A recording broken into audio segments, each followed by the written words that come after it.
welcome to Stamford Bridge as Chelsea take on Manchester United as the WSL finally returns from its winter break with big news and some January blues. Sam Kerr out for the season, ACL injury during their warm weather training camp in Morocco. Tough times ahead for the double winners as Kerr is the one that normally makes a difference, just like the last time these two teams met. And Kerr!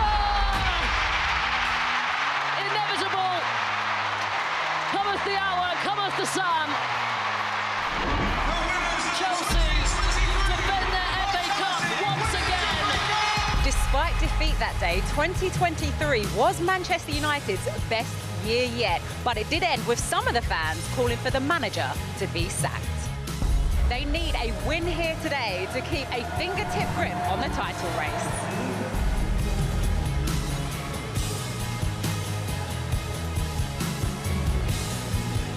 Well, it's all getting very serious for these two. It's first against fourth and kick-off in just over 10 minutes' time.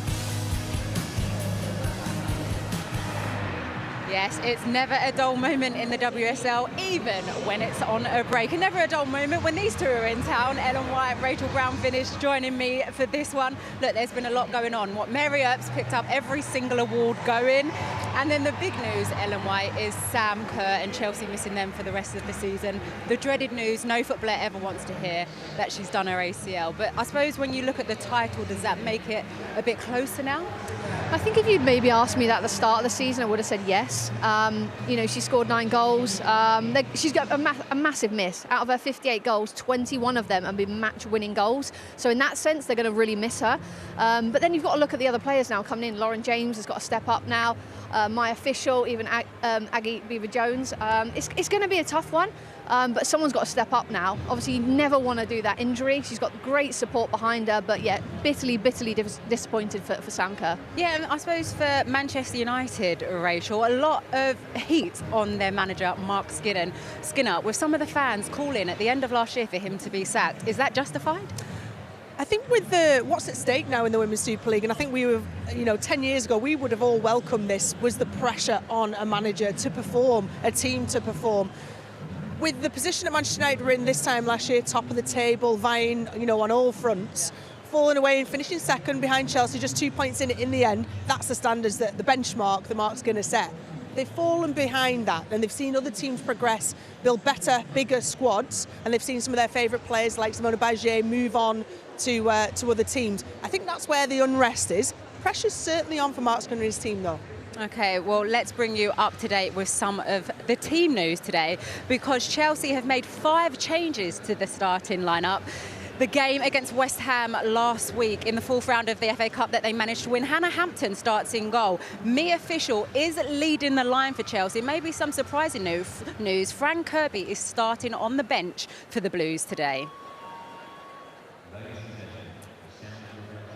Well, aiming to stop Mia Official is Mary Earps for Manchester United, who picked up the FIFA Best Goalkeeper of the Year award this week, following on from winning BBC Sports Personality of the Year over the Christmas break. Well, let's get you over to the Chelsea boss, Emma Hayes, who's been speaking to Joe Curry about her selection up front today.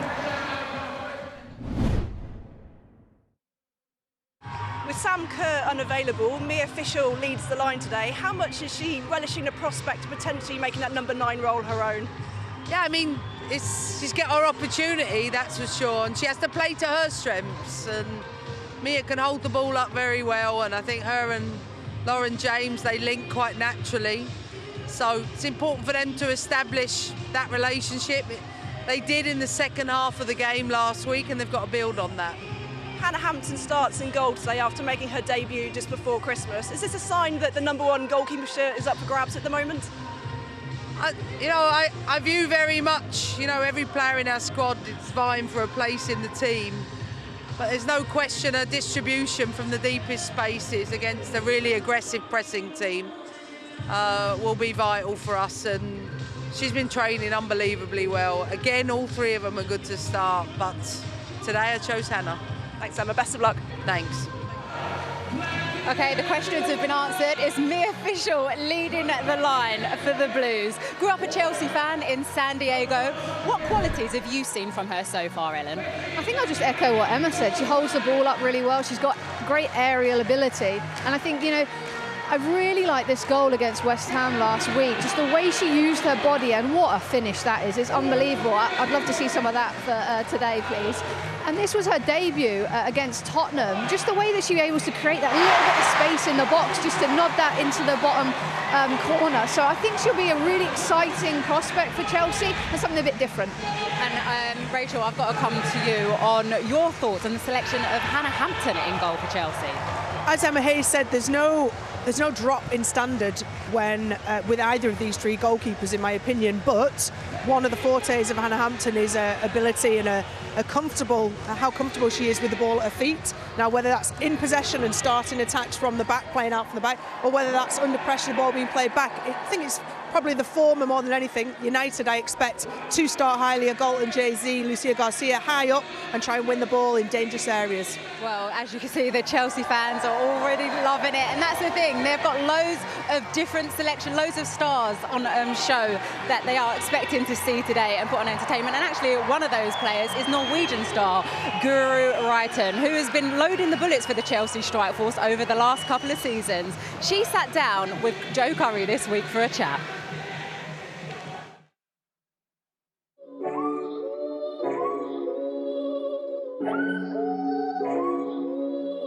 Back at the bridge, does this place still give you goosebumps, or does it very much feel like home now?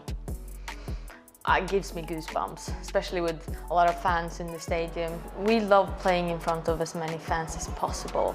Kings Meadow is home. It's because we're used to play there, and the atmosphere is unbelievable. But hopefully we can keep building a crowd and getting more people here, and then maybe this one time will feel like home as well. You know, going forwards for the rest of the season, you're now not going to have Sam Kerr after she did her ACL. Yeah. When it happened, as a group of players, did you know straight away it was going to be a bad one? Yeah. Yeah, we did. It happened during training, and we found out a couple of hours later. Sam's a very good friend. It's hard, just because I know how much she wanted to play this season and the Olympics and everything. And with an injury like that, it's going to be a tough road, but we're going to be there for her. What kind of a patient is she going to be? Oh, she's going to be a nightmare for the physios. And they already know that. She's going to be impatient, for sure. For us now, someone else needs to come in as the striker, and everyone needs to step up. Someone like Mia Fishel, new to the team this year, how's she doing? Oh, she's well. I think, you know, coming into a new team takes time, and she's getting better every session, learning more about who she's playing with and us playing with her. She's different. She's very good in the box, and yeah, she just got to take the opportunity. This year, though, you've had Millie Bright out for a large amount of time. You've had time sidelined. Sam's now out to the end of the season. You know that Emma's leaving at the end of the season. Does it just feel like the challenges keep on coming at the moment? You know, we just got to face every challenge that's been thrown at us and dig deep, because yes, we have been winning, but it's not been pretty every game for the last 4.5 years that I've been here. There have been some tough moments, but we've always found our way, and that's what we're going to try and do this year as well. Yeah, Guru Reiten providing the most assists in the WSL last season. Well, that's the blue corner side of things. Let's get over to the red side now and hear from the Manchester United boss, Mark Skinner.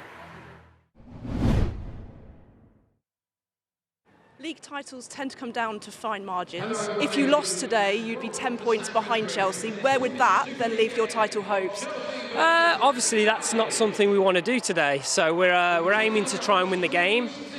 After that, we can only do that. So whatever happens after the game, we'll deal with. But what we have to do is put our energy into trying to win the game, because Chelsea are the champions and we're at their home ground. So it's not an easy game, but we have to be ready to commit everything today. And if we do that, I believe in our team to win the game. As difficult as it is, I believe that we can do that. So we'll assess it as it comes, but all my energy goes into preparing the team to win rather than worrying about what comes afterwards. Mark Skinner saying he needs to commit, his team needs to commit everything today. What do they need to do to stop the reigning champions? They need to have a flawless performance. They need to be high pressing, they need to move the ball quickly, and they need to take their chances. I don't know if they're going to get many today, so they need to be very clinical in front of goal. It's going to be a tough one against Chelsea today. They're going to be leaning on Mary Earps, as they have done and will continue to do so as long as Mary Earps stays at Manchester United. They'll have a good, strong following, but it's about big players performing on the big occasion today. It's going to be a tough one, though, because Chelsea, the only WSL team that Manchester United have never beaten, Ellen. I know, and I don't know if that's going to be, something that the Manchester United players are going to be thinking about, but they're just going to need to put that to the one side. They need to focus on this game, and they need 3 points today to be in a shout of getting a Champions League spot. Is it hard for the Manchester United players, Rachel? Like you said, last year, the season that they had, runners-up, appearing at Wembley in a cup final, to actually reproduce that standard? I think Mark Skinner is all about the present, and he'll be relaying that message to his players. Those players who had last season, that's a great experience for them to have had, about flying high and being top, but about the present, the right here, they are right now. And history is made to be broken. Today, Manchester United want to break. Okay, well, it's going to be an intriguing game. And if you're wondering where Farrah Williams is today, don't worry, we've found her a seat alongside Robin Cowan. Thank you, Alex. Don't worry, she's been taken care of up here. Good afternoon, everyone. The WSL is back after the winter break, but no time to ease yourselves back into this one. Champions Chelsea must defend their title without their main goal scorer. They begin live post Sam Kerr against a Manchester United side off the pace and in danger of falling away from the top 3. To keep in touch, the Reds must do something they have never done before: beat the Blues. 5 changes from the side that needed extra time to win against West Ham in the FA Cup. Hannah Hampton makes just her second WSL appearance for Chelsea. There's a full debut for Natalie Bjorn, a January signing from Everton. Niamh Charles also returns from suspension. Melanie Leupolz makes just her second start since October, and Mia Fischel, who got the goal scoring going against the Hammers, leads the line. Just the one change from the United team that had a comfortable win over Newcastle. Leah Golson comes in for Nikita Paris, who drops to the bench. Ella Toone has found her form, scoring 3 in her last 4 in all competitions. Lucia Garcia makes her first league start since October, and Hannah Blundell comes up against the team where she won 8 major trophies.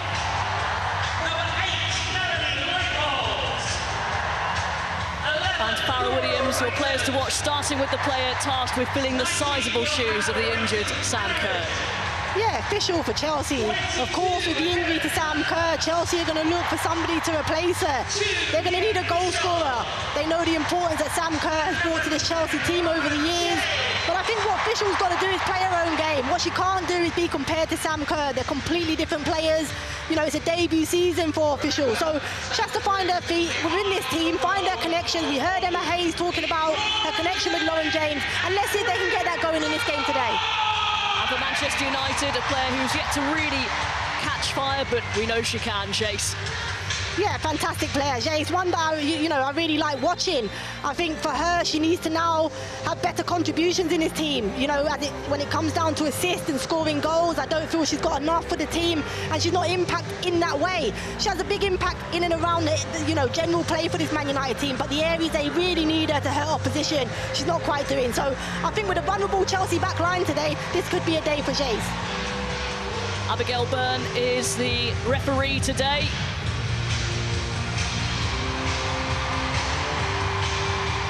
Emma Hayes, every single game counting down to her last one as Chelsea boss,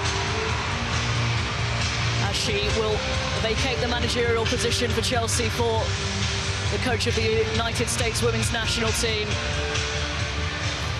And they're facing another big bit of adversity to keep hold of their title.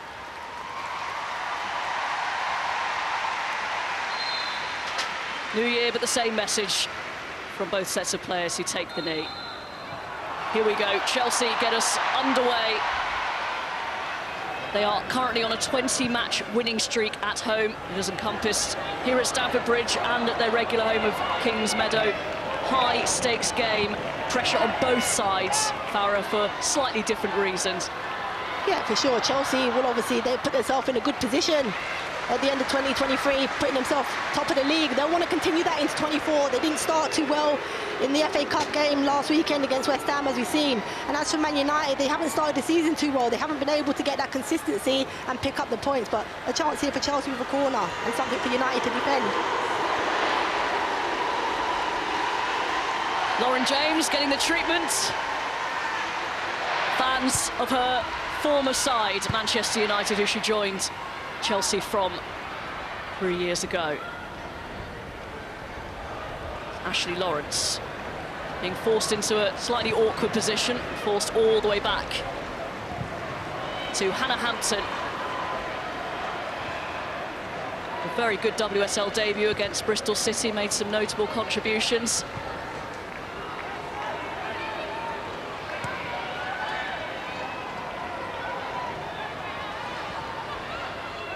United managed to work it to Riviere.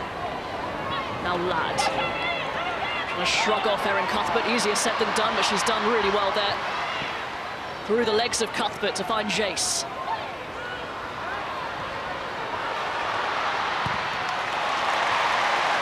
You can already see in this Man United team, Jason Garcia, the interchange there on his right-hand side to central position. They're playing quite close. I think they're probably doing that because they actually know this Chelsea back line is really vulnerable. It's a new back line, and they're probably going to be testing that in his opening minutes. Chelsea are at the most vulnerable early on in games. They've conceded the majority of their goals in the opening 15 minutes. It doesn't surprise me this season, given the amount of injuries they've had in their back line and had to make, you know, numerous amount of changes.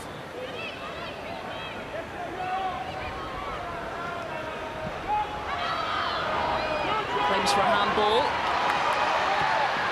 Wrighton challenged by Letitia. She was screaming for it, Guru Wrighton. Leupolz, and acres of space for Ashley Lawrence. Blundell scuttling across to try and slow her down.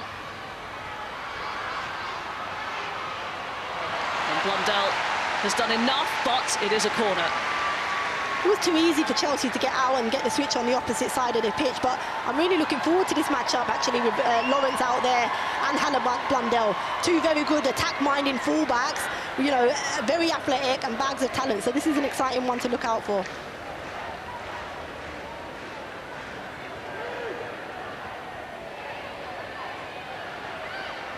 Guru Wrighton to take this one. Second call already for Chelsea. Flick towards goal. Charles battling for it. It's still there for Chelsea. Leupolz takes a swing and over the top in the end.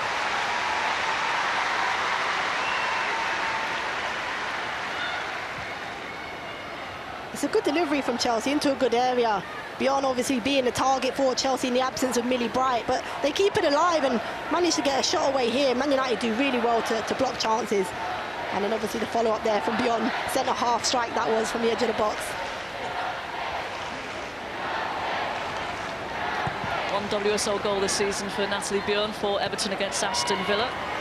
Picked up by Cuthbert, and again, too easy. Cannerid is in on goal here. It's Cannerid, slowed down by Blundell, tries to play in Guru Wrighton.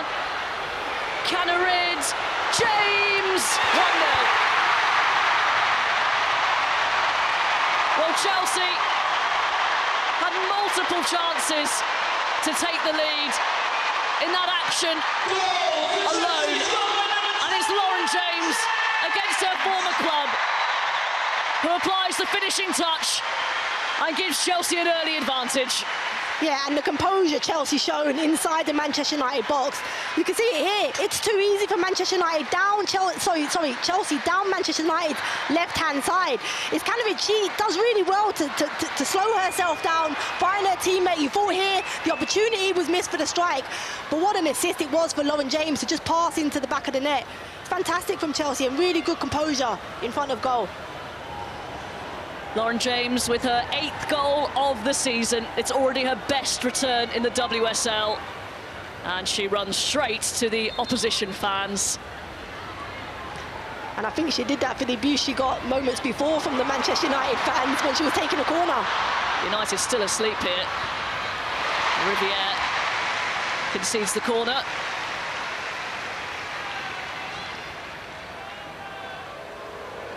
There's too much space for Chelsea in the wide areas of Manchester United. It's something they're going to have to look at really early, Manchester United, because they can't afford for this to keep happening. Chelsea have barely had to break sweat to break down this United side. Cuthbert.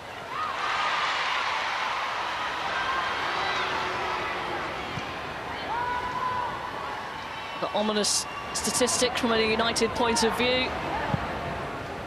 Chelsea unbeaten their last 26 WSL matches when they've taken the lead. That's why they are where they are in the league, and you know, they've had that much success over the years. I think they know how to manage games. Certainly when they take that lead, you can see a few of the players telling the goalkeeper Hannah Hampton, you know, calm it down, let's take control, and dictate the tempo of the game. One back by Riviere. Jace didn't have enough time to take the ball under her control.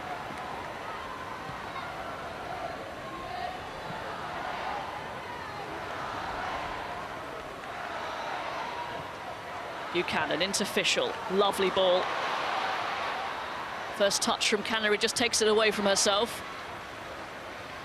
And collected nicely by Fischel. Ladd will try and calm things down for United. Lost their last WSL game before the break. United against Liverpool. Got back on track in the FA Cup. But as mentioned in the build-up to this, if they lose today, they will be 10 points off the top. Yeah, and I think at this stage of the season, if you go that many points behind, you know, the leaders in the league, then, you know, it's a really hard gap to close come the end of the season. So it'll be difficult. United need something from this game for sure.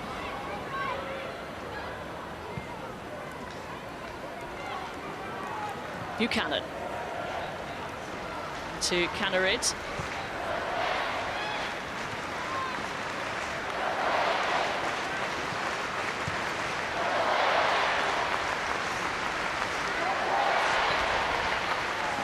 Bjorn looks really comfortable. I'm just watching. It's difficult to step into a new team. Of course, Bjorn is very aware and familiar with the WSL, but she looks really comfortable in the build phase for Chelsea. That's important to point out, isn't it? All the talk's been about Sam Kerr, but Chelsea have been missing Millie Bright for much of this season. Emma Hayes clearly felt she had to replace her. Here's Lauren James surging through once again, drags it wide this time. Mary Earps not happy at all. I just think Manchester United, they look a little bit of a yard off. You know, Chelsea are quite comfortable keeping possession and finding pockets, and you can see here, Lauren James is free in the middle of the park. This is one player you don't want to be available to receive a ball in those areas, because she can create all kinds of problems. So, yeah, Mary Earps has every right to be, you know, annoyed at her teammates in front of her. They have to make sure they, you know, get closer to Lauren James.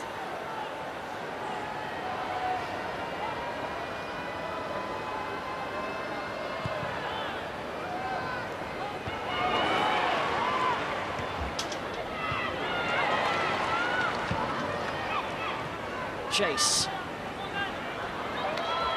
Can't quite find Lucia Garcia. Emma Hayes. 201st WSL game in charge of Chelsea.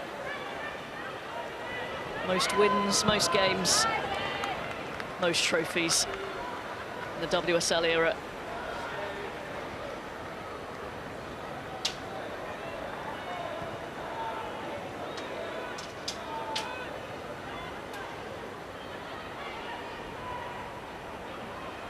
Buchanan, a little bit careless.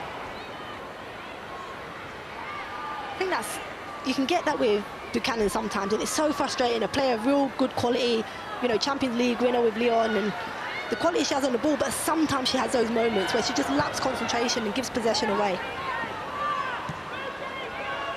Garcia.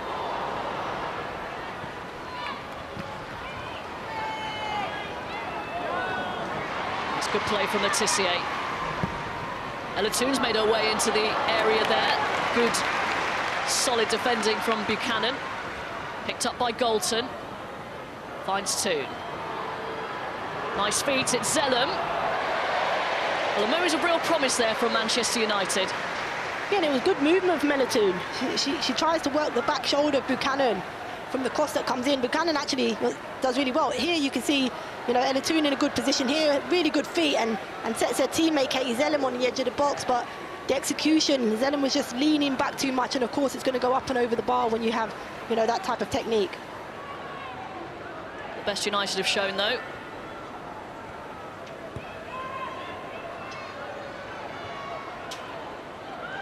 Neve Charles, captain's armband today. It's away from Riviere. Now Fischel.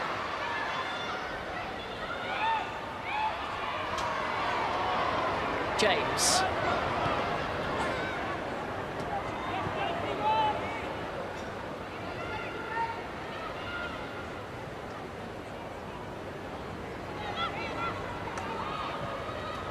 They've looked really good, Chelsea. This is probably, you know, in possession, probably the most composed I've seen them. They look really in control. They're not forcing passes. You know, if they need to get it out the other side, they're making that extra pass to get it there. So it's, you know, so they're tidy in their possession, and they look really good, really composed. And Man United are struggling to get anywhere near them at the moment. Strong play from Fischel. Leupolz, and they're away again. Cannerit. Lawrence on the overlap. Good defending from Leah Galton.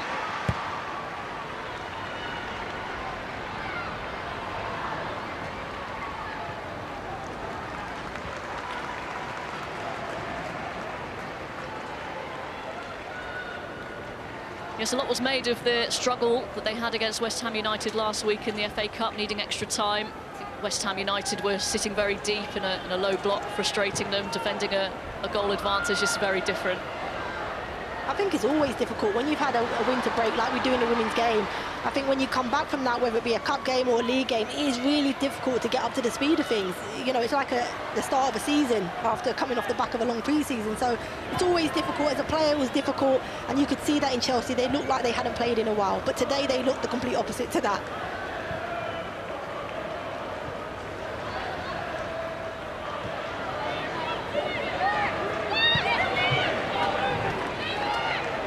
Charles finds Wrighton. Leupolz into Fischel. You can see what she was trying to do there. To lay it off for Wrighton.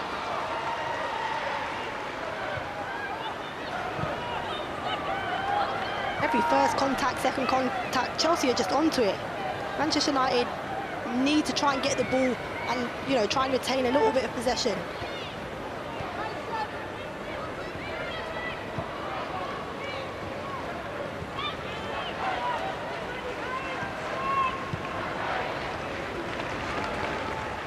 Buchanan.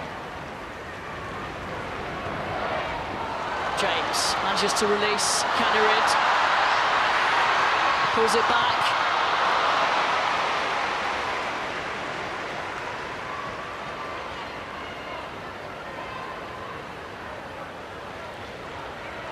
It's actually really good play. This give and go here with Lauren James.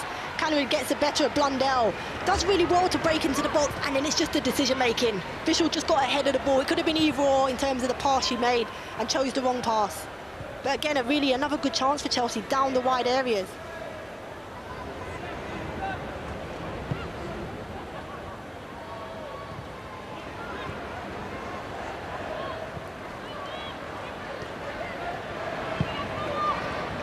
Charles, first time onto Wrighton. Tissier clears up. No pressure on the ball, though.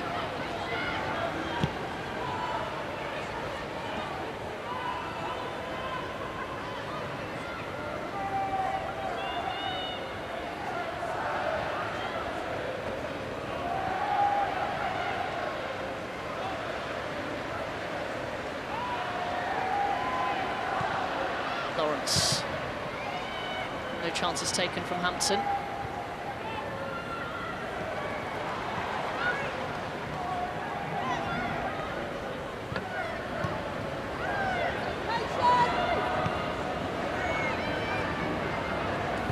Chelsea come into this level on points with Arsenal, who played yesterday.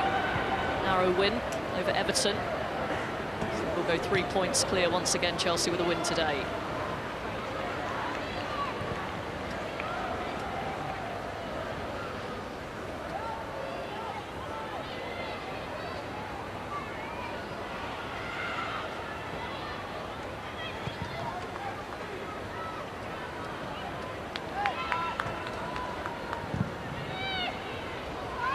Booming clearances from the goalkeepers.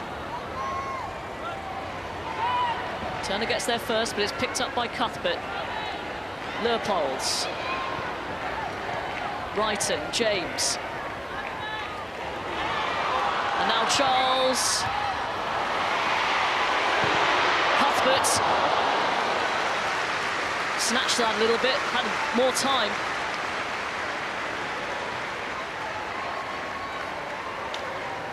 She did here again. Look, it's down the outside of Manchester United fullback. Charles gets a really good cross in, half cleared from Manchester United, and it's Evan Cuthbert. Normally from this distance, you'd favour her to hit the target, and as you mentioned, the connection wasn't right, and she hits it wide. I think that'll be the only frustration so far for Emma Hayes. They could be a lot further ahead. Could and should be a couple of goals up.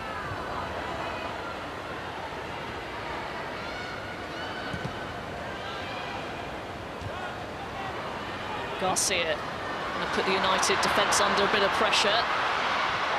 Good strength from Charles, who felt that she should have got the decision there.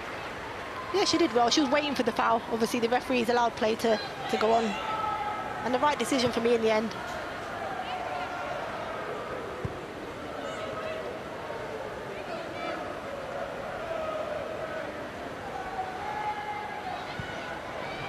Buchanan. A loose pass. United can't really take advantage. Ladd. Cuthbert first to it.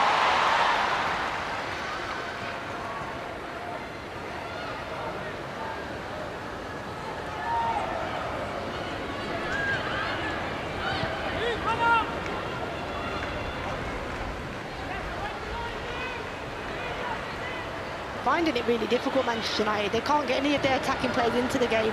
The attacking players, the front four that you can see when Ella Toon joins the front line, they can't seem to get on the ball. And when they do, this happens, and you know, they're a little bit sloppy, a little bit of frustration.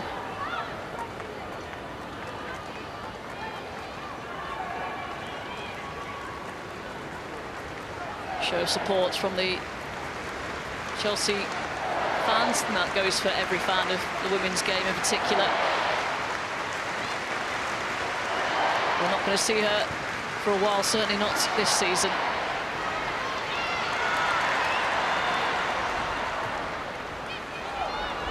Just another piece of motivation, though, for Chelsea.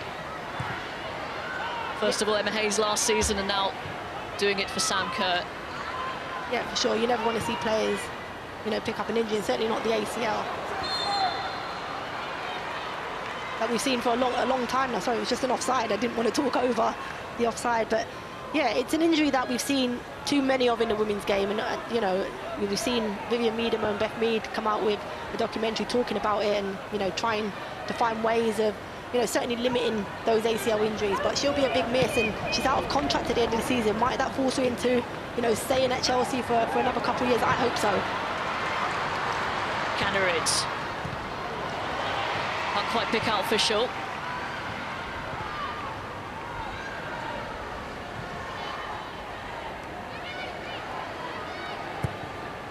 Earps goes long towards Ladd.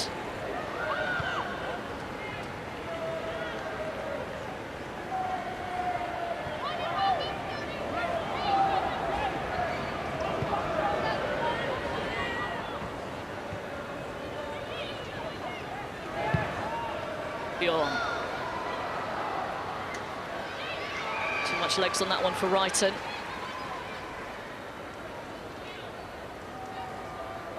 Mary Earps, MBE. MBE, FIFA World Player, Goalkeeper of the Year, BBC Player of the Year. I mean, Golden Glove. How many more to name? World 11, is it? There's so many, and she's had a fantastic, not just 2023, I think 2022. You know, 2 years on the bounce, she's been phenomenal for Manchester United and the Lionesses.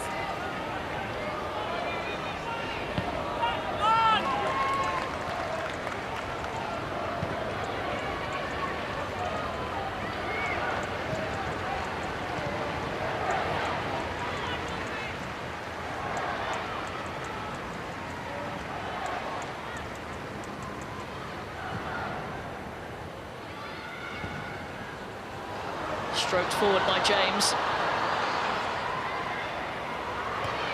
Mary Earps came, but in the end it's paid off because now Riviere has a bit of space to run into. Chase just not strong enough.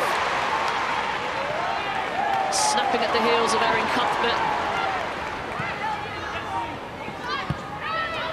Not many beat Erin Cuthbert in a 1v1 duel. Unbelievable player, you know, for somebody so small, great strength. She's just shown that there. Really good. Going back to the chance there for Official from the pass from Lauren James. I think Millie Turner does actually really well. You know, Mary Earps was indecisive, and you know, Millie Turner took the responsibility to defend, you know, what was the danger, and done really well and helped Man United get out.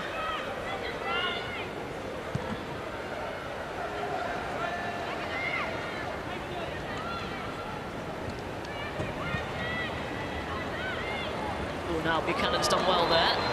Little trip relieves a little bit of pressure.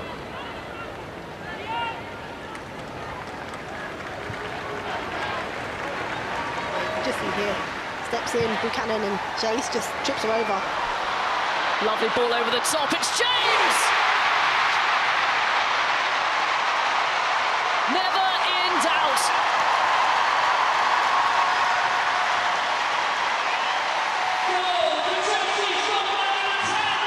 Majestic from James. Chelsea double their lead. It's a fantastic finish, by the way, from Lauren James there. It's a long direct ball. We'll see the replay now. It comes from one ball. I think Mary Earps was indecisive. It's beyond, fantastic ball, beyond the Manchester United back line, and Lauren James, the first time, just hits it hard and low.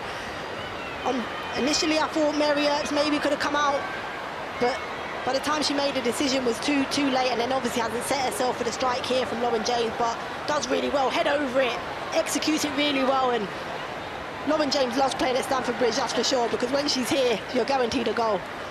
Hat-trick the last game in the WSL here against Liverpool, and she's already 2/3 of the way there.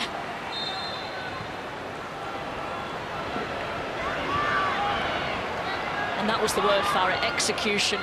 You just knew it would have been a shock had she missed that. Yeah, and she's so talented, you know, her technical ability, you know, is second to none. The way she just allowed the ball to come down before she hit, she got, you know, got her head over it, and body position was all right, and it was difficult for Mary Earps to save it, but Mary Earps wasn't set. She was indecisive in whether to come for the ball or to stay on her line. She did neither, so it was more difficult for her to make the save. United haven't had a kick. They can't get the ball. They can't get the ball. I'm trying to work out, you know, are they trying to play long ball, second ball game? Are they trying to play through the third? I actually can't work it out at the moment. They haven't had long enough on the ball to recognise that.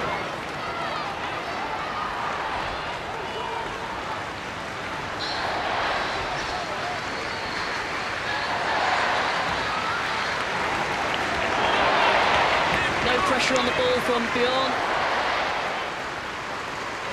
And Blundell was running back towards her own goal. Take nothing away from the finish. The finish was phenomenal, but I've spoken Bjorn. I think she's really settled into this Chelsea team. You know, for a debut in the WSL for this Chelsea team, I think she looks really comfortable, like she's been here a long time. And it was her that found that long pass into Lauren James beyond the Manchester United back line.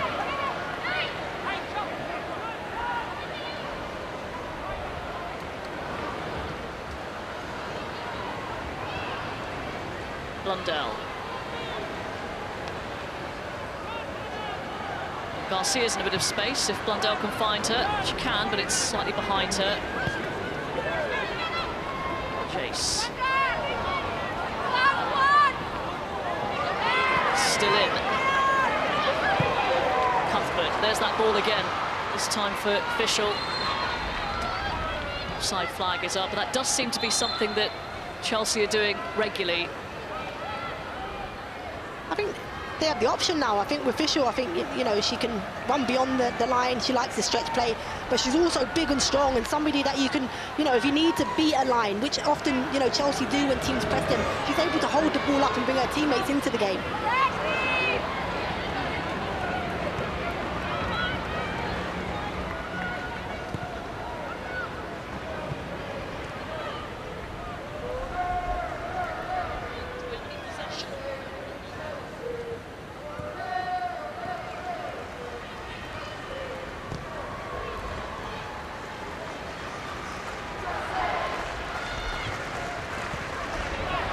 Here's Riviere.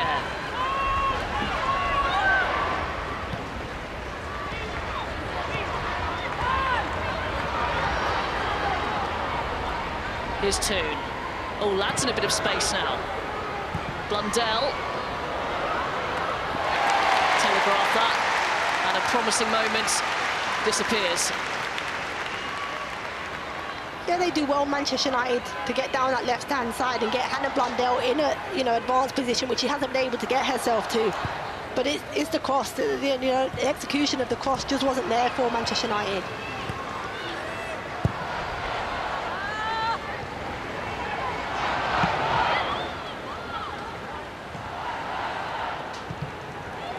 Zellum, fortunate for the bounce of the ball, comes straight back to her. Chase once again waiting for the ball to come to her. Just on her heels. She seems to be on her heels. She's not ready. She's not waiting. Sorry, she's not alert to the ball coming in. Her movement is just very flat. And then the frustration comes when, you know, defenders come and nick from behind. And Man United have spoken, you know, they haven't been able to get hold of the ball. I think it's 69% possession to Chelsea at the moment in this game. And rarely have you seen teams play against Manchester United and dominate that much amount of possession.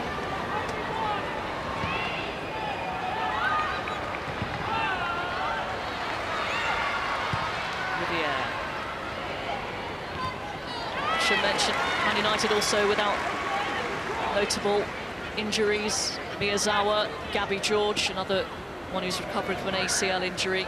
Started the season so brightly with Manchester United. I think Gabby George is a big miss because naturally she'll play at left back and Hannah Blundell can play at right back and it's more balanced. But Miyazawa hasn't quite settled in this Man United team and, you know, was having few opportunities to really impact the team, so they probably don't miss her as much as they do Gabby George. But certainly it's an option in terms of now if they need to change the game, a player like that to come off the bench would be a great option. Should mention Mallard as well, out of the squad today with just a minor injury, we're told, but a player who can make a big impact. Here's Riviere, assessing her options.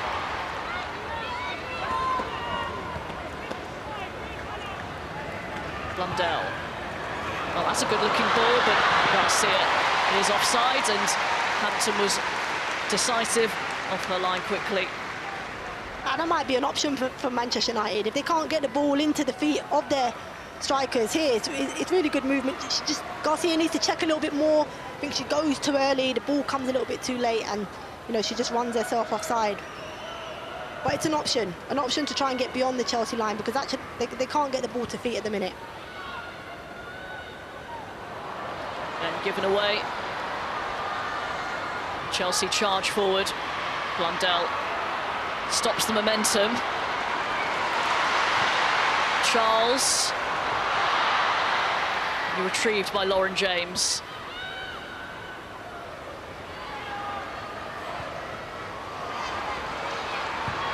Leupolz, Charles! Side netting.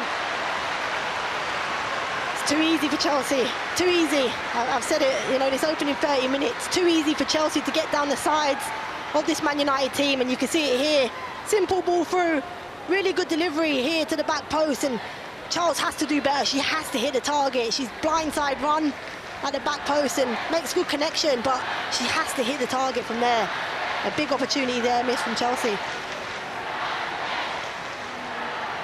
Half an hour played. Apart from a few flickers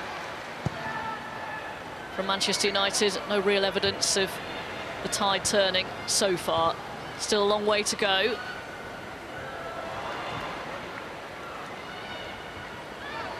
The only way I see Manchester United scoring is if Chelsea make a mistake and give possession to them, because apart from that, they haven't looked like, you know, they're going to get in behind this Chelsea backline in any way, whether that be down the sides, whether that be in between the lines, whether that be shots from distance. They just haven't been able to do it.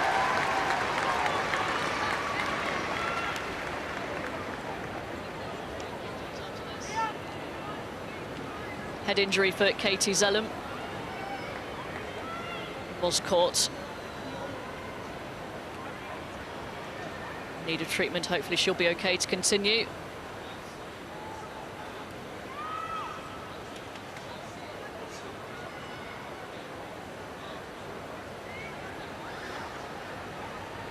But don't forget the Women's Football Show tonight, 11:15 on BBC One, right after Match of the Day 2, 10 o'clock on the red button, if that helps the slightly earlier time. And next in the WSL from us, Everton against Leicester, Sunday, 12:15 on the iPlayer or the red button.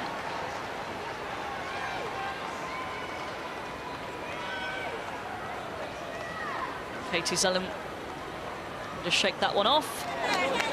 Hoping for around 20,000 today.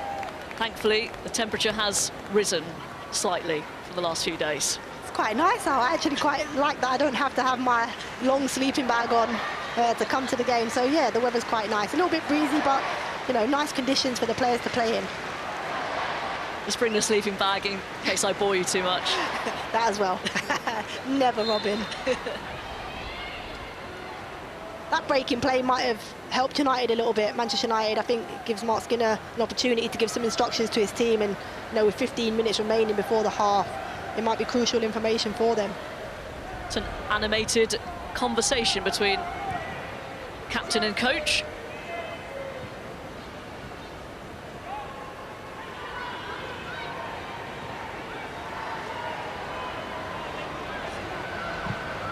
Cuthbert doesn't get that one quite right.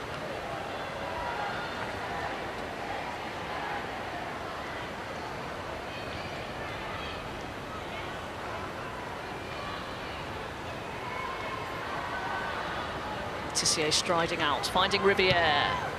Tries to go early for Jace.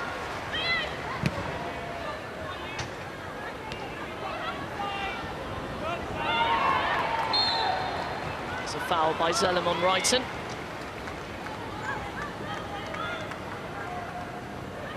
The wire in the gantry here just nearly fouled me as well. We'll restart here as well.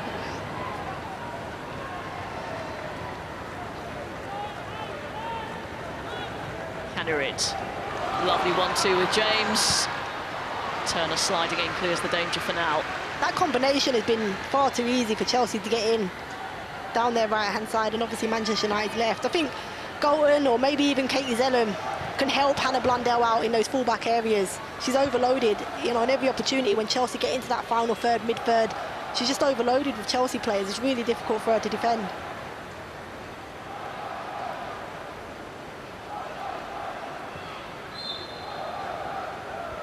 Oh, it's not a foul throw. Haven't seen one of them in a while. Leicester spotted.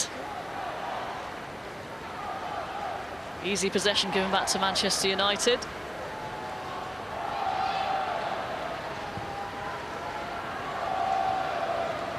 Galton flicks it on. Slightly careless. Here goes Jace. Finds Ladd. Immediately closed down by Wrighton. Zellum, too much on it. Oh, and Hannah Hampton makes a bit of a meal of that, but eventually clears her lines.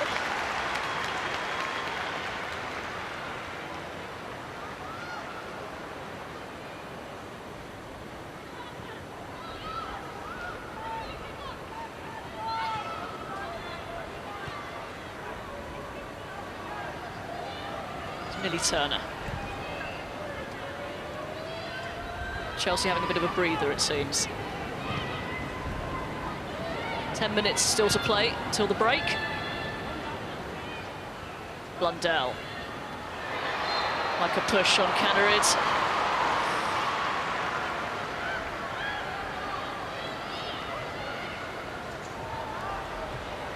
See here, Kennerid just gets her body in front of Hannah Blundell and the ball, and in doing that, Hannah Blundell obviously catches her feet and gives away a really cheap free kick.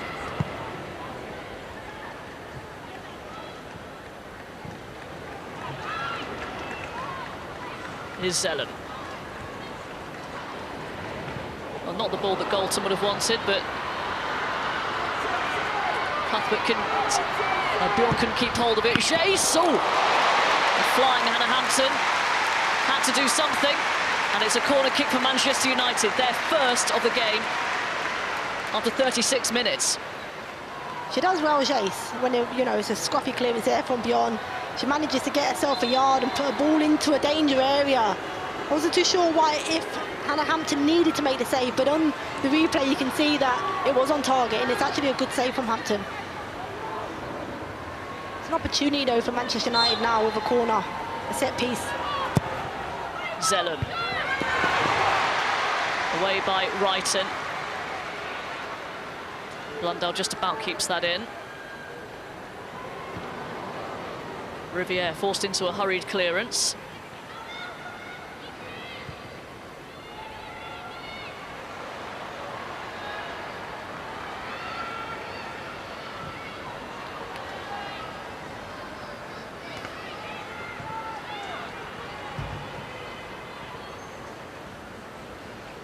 Has been just a couple of mistakes, isn't there, from Chelsea that have threatened to give United a sniff. Yeah, and that's at the back. They, at times with so much time, being a little bit sloppy. Buchanan's, somebody that's given the ball away a couple of times, but Chelsea have been able to deal with those mistakes quite easily because Man United just don't seem at the races.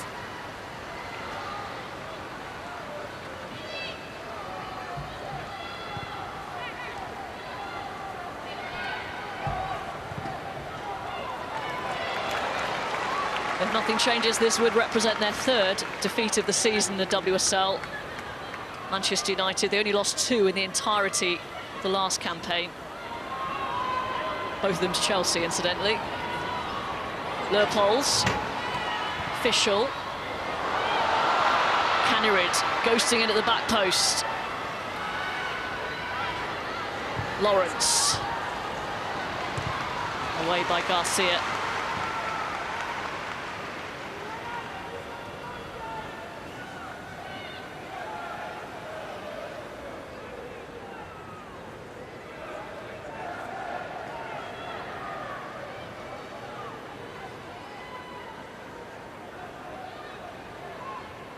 There's just no urgency for Manchester United. Whether that be to press and try and win the ball back, whether when they're in possession, speed of play, trying to be tidy, try and get some passes. I'm not seeing anything from them, to try and help them change the momentum and shift the momentum of the game. Galton, that's good play. Away from Lawrence, who was touch tight. Jace trying to get around Buchanan. Appeals for fouls that have gone unheard. Here's Ladd. Garcia, this could be the opportunity. Straight at Hannah Hampton. Buchanan has to be better with the ball. She has to be. We can't, and a teammate should be making her aware of that. She can't keep giving possession away as cheaply as she has been, without anybody saying anything to her. If I was on her team, I'd be getting into her. You have to. It's not acceptable. You're under no pressure to give possession away in danger areas for Chelsea. It's the earlier intervention from Hannah Hampton, who's just starting to be called into action as we enter the final stage of the first half.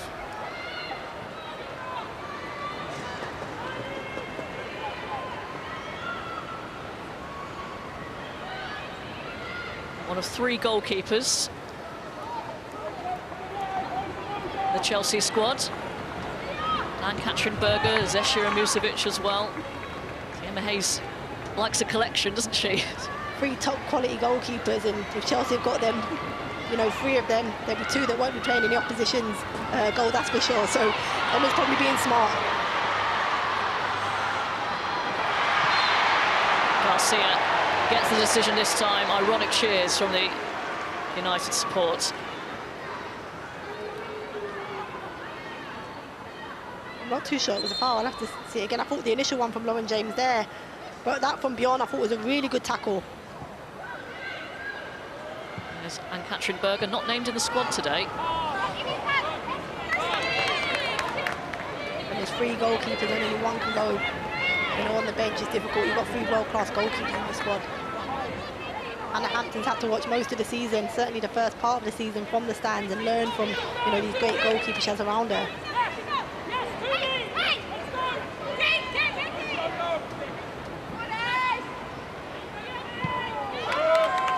Forward by Cuthbert.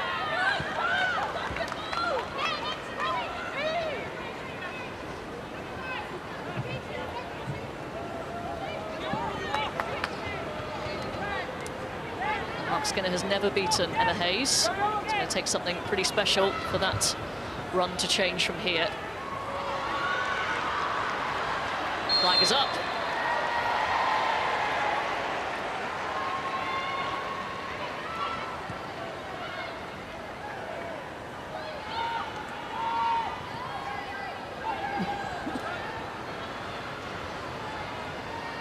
Galton.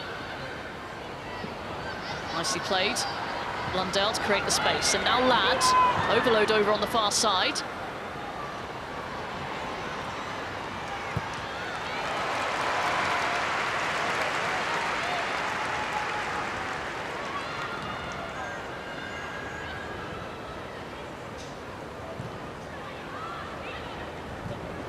Riviere. United attempting to end the half strongly. Here's Garcia. Back to Riviere. Zellum picks her head up. Garcia. Awkward ball for her to control. Jace. Brilliant run. Jace. Garcia. It's there. United back in it. Hayley Ladd.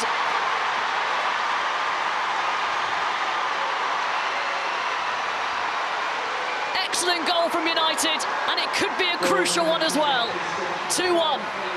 That's the sort of impact I was asking for before the start of the game from Jace.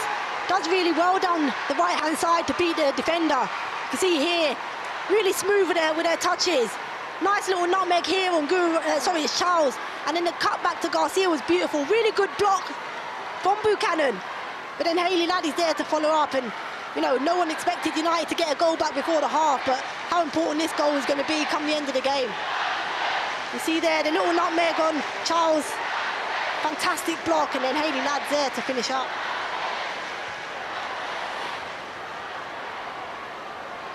United make this game a little bit more competitive. Real danger of this drifting away from them. But also committing more numbers forward. Which is something they've needed to do. There's been no real desire from this Man United team to get themselves in, you know, the Chelsea final third and make something happen. But Chelsea are now panicked and, you know, giving possession away, which is what I said would happen. Chelsea will give possession away and that will create chances for Man United. Flag stays down against Ella Toon. On to Galton. Again, Buchanan with a really good sliding challenge. Toon.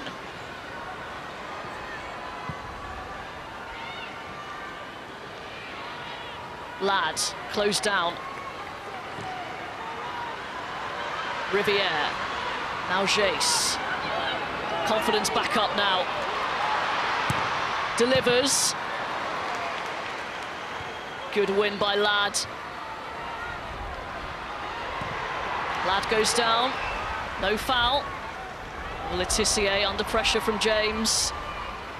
Much better from United. Well, they're sustaining pressure, aren't they? They're keeping it in the Chelsea half.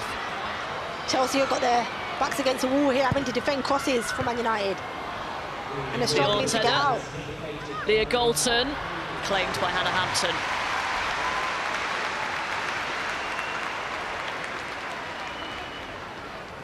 3 minutes of stoppage time.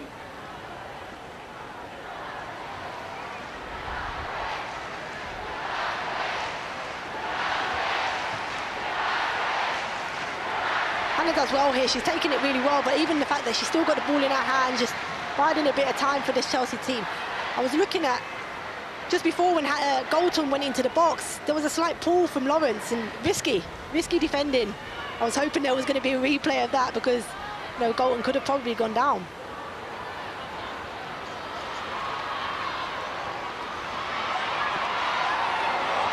Riviere up against Cuthbert. Abigail Byrne lets play go on. Still 2 minutes of stoppage time to go.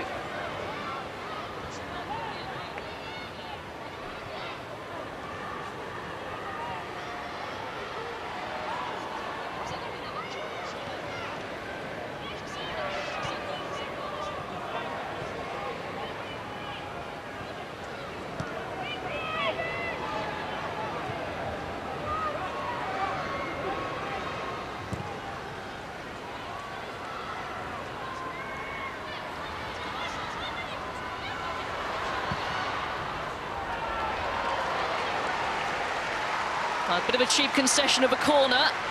Not what United would have wanted this stage of the game.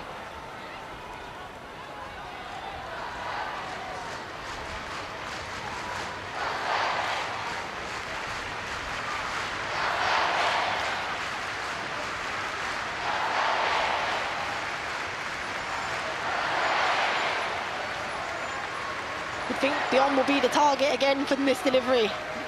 If Guru Wright can get a good delivery into the box, Beyond certainly will be that target.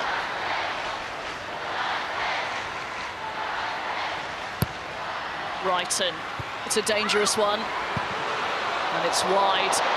Free hit for Johanna Reeting-Kaneryd. She just rushed it. She had more time. You'll see here, really good delivery into the 6-yard box. Hard to defend, but felt like she had a little bit more time, even enough time maybe to take a touch, Kaneryd, before she took the strike, but takes it first time and hits it over the crossbar.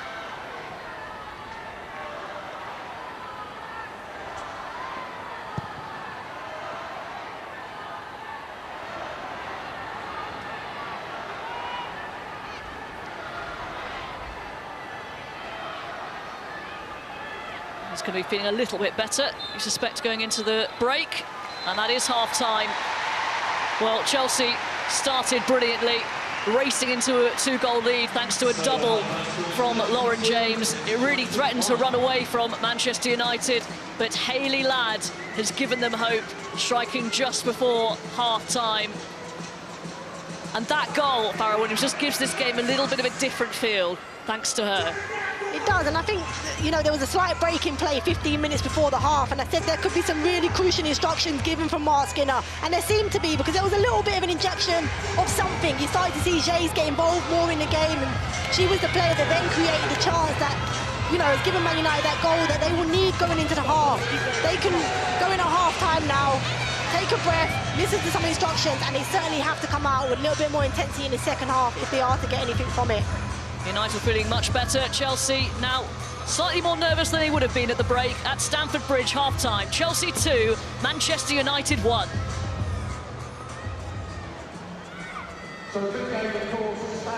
Thank you, Robin. Thank you, Farrah. Well, the Chelsea fans still happy with what they're seeing from their team. Put on a show in the first half, but like Robin and Farrah said, a little nervy now going in at half-time, Ellen.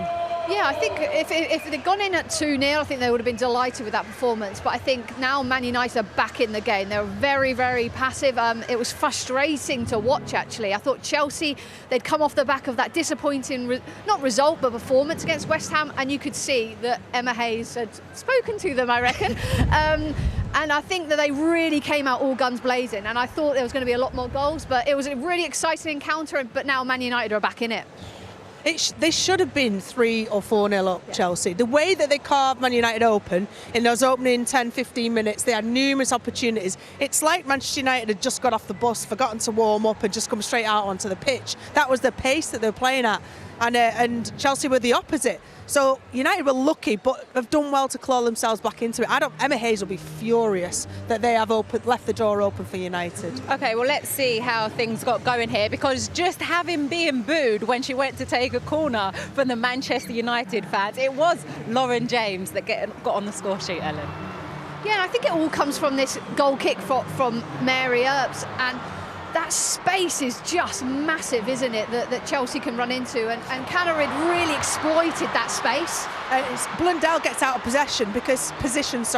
United are in possession from the goal kick. As soon as that switches, Hannah Blundell has to see where her players are, leaves that space open for Ritten Cannerud, and she takes full advantage. In this first half, she has just eaten up grass after grass after grass, and then it's down to composure. Excellent from Guru Wrighton in a tight area, and then that little layoff from Ritten Cannerud allows the goal. Great finish from Lauren James at tight angle. A lovely finish, and I think, yeah, they've just got too much time in the box there, Chelsea. They were able to have pass after pass after pass, and then a lovely finish, and I love the celebration from Lauren James right in front of those Manchester United fans. That's what you get for booing me. That's what Lauren James said. But let's go to Manchester United, because you said, well, actually, Mark Skinner said coming into this game, it's about us showing commitment and that desire. But they've been really passive, Rachel. They've been awful, and that first goal represented that. In the box, there was no kind of sense of urgency, sense of how dynamic they needed to be to get a last-ditch block, and it was the same in midfield and all over the pitch for Manchester United. There was no sense of urgency to go and win that 1v1 battle. We talk about them being passive. Look how far Jays has dropped off, no pressure on the ball at all. Buchanan and Natalie Bjorn, that's all the time in the world. At no point do they engage. And you see in a midfield match-up here, Katie Zellum has often been very, very deep, not been picking up players. And there's time for Chelsea players to receive it. Erin Cuthbert on the ball here. Leupolt's had so much time on the ball, time and time again, just drifts, ambles forwards 10-15 yards. Look at the space that's then created, zero pressure, and it's only because Niamh Charles couldn't pick a player out. And again, space on the edge of the box for a player like Erin Cuthbert. It's been a criminal display for Manchester United. What do you need when you're in a team like Manchester United? Is that where you need leaders to step up and the communication to be like, this is not good enough, you need to go and apply pressure? What is it? First and foremost, how are you not up for this game? It's a must-win game for Manchester United, and they should be coming out and flying tackles in. And we actually spoke that first tackle, that first blow, was Erin Cuthbert going through the captain, Katie Zellum at Manchester United. And I think that set the stall out. But yeah, you need leaders, you need people flying in tackles, big headers, retaining possession. And I just haven't seen that. Yes, at the end of the half we have, but not throughout this first half. Yeah, well, certainly the Manchester United fans once again will not be happy with what they're seeing from their team today.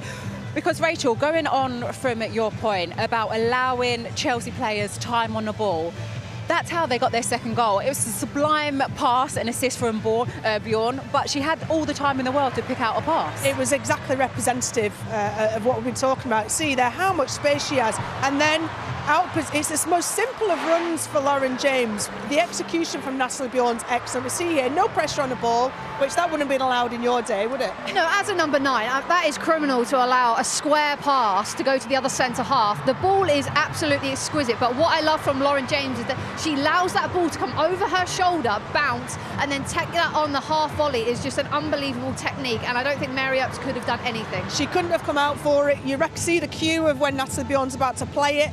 The defender's shoulder to shoulder, Lauren James, and you expect, and the distance of the ball to Lauren James is not very far. There's no chance for Mary. She did the right thing, standing and holding the ground. She'll be disappointed from front to back. It's been such a simple goal for Chelsea. And can I just say, I love how you said to Ellen then, back in the day when you were playing, like you retired 10 years ago. It feels like that. Right, let's talk about this, because actually, as we're talking about Manchester United, unbelievably, they are still in this game. They've done well they found a little period of a lull when Chelsea just sort of stepped off, when Buchanan was messing around with it at the back, giving away simple possession. It's not been perfect from Chelsea in that respect. Farrah Williams talked about it in commentary, how frustrating that's been from a Chelsea point of view, and this is what it led to. Simple turnover of possession and not perfect, beautiful football, but Jay-Z does really well to square the ball back, find a player, and it's bundled in by Hayley Ladd.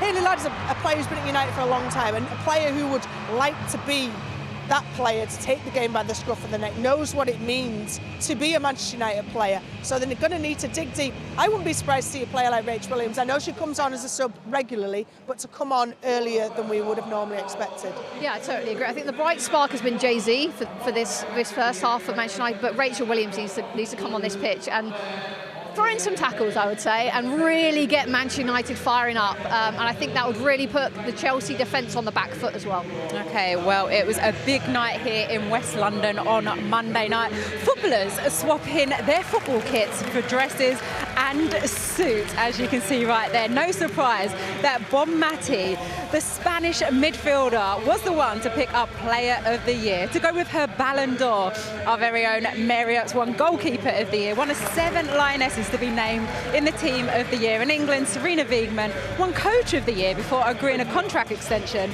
with the national team that will last until 2027. So another Euros and another World Cup. These two are celebrating, so you're both happy with that then? In Serena we trust. She's the best that the world has to offer, in my opinion, from a tactical point of view, along with Ian as well. I think he's instrumental in that duo. But also from a player management point of view, she is leading the line. So, yeah, delighted to see her pen another deal. Ellen White, we've been on the sidelines applauding, cheering Serena Wiegmann, but you actually can give us some insight. You've been in the dressing room, on the training pitch. What is she like? Why is this such an important contract extension for England? It's horrible, yeah. I can't believe she's staying. No, she's incredible. Thankfully, no one's stealing her. That's the first thing. We've got her for a few more years. Her communication is unbelievable, both individually, part of a team, a manager. She has empathy. She wants to get to know you as a person. Her tactical nous is unbelievable alongside Iron. I just think she's a winner, a proven winner, and she sounds hungry. In her interviews, got unfinished business. She is hungry, and that's scary for, I think, the rest of the world, but exciting for the Lionesses. Unfinished business, we like that. Okay, let's have a look what we've got coming up on BBC. Tonight, just a reminder, the Women's Football Show, you can see that from 11:15, but over on the red button, you can catch it from 10 o'clock. And I must tell you to look out for Ellen's new podcast on 5 Live Sports Football Daily Feed. It's called Women's Football Weekly, and the first episode is out this week, featuring Chelsea's Niamh Charles and Scotland and Aston Villa captain Rachel Causey. Tell us a bit more about it then, Ellen. Thank you for the plug, I'm loving it. No problem. We're talking about women's football alongside Ben Haynes. Yeah, just all things women's football, WSL, Champions League. Yeah, I'm really excited and honoured to be part of this podcast. I just get to talk about football, it's amazing. Don't you just love it? The best job in the world. Okay, well, Arsenal had the chance to join Chelsea at the top of the table yesterday as they hosted Everton at Meadow Park. Commentary on this one comes from Joe Flemons.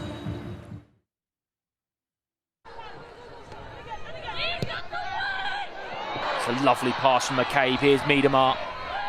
Squares it looking for Russo. First touch is good. Beth Mead rattles the crossbar. Wonderful interchange. Two of England's leading lights latching on at the end. Here's Galley, although immediately swarmed and intercepted. Russo into Miedemar. Finnegan does well. Pearl over. Squares it. Surely 1-0, and it is 1-0. And it's Caitlin Ford. They swarmed on Everton as they tried to play out, and within 3 or 4 passes had cut through the Everton backline. Lovely slide ball for a tap-in for Caitlin Ford.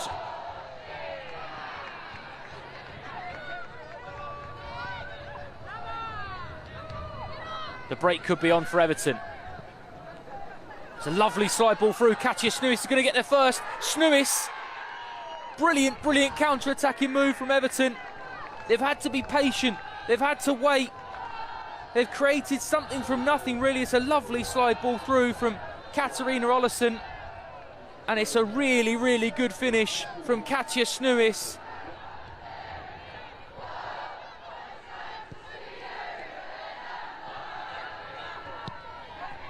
Valti, deep delivery towards the far post, and is headed in by Beth Mead. Drifted in at the far post and then just cushions the header into the far corner. It's an excellent finish. Arsenal's patient approach finally opens up Everton. Fox, long diagonal to Katie McCabe. Brave goalkeeping from Courtney Brosnan.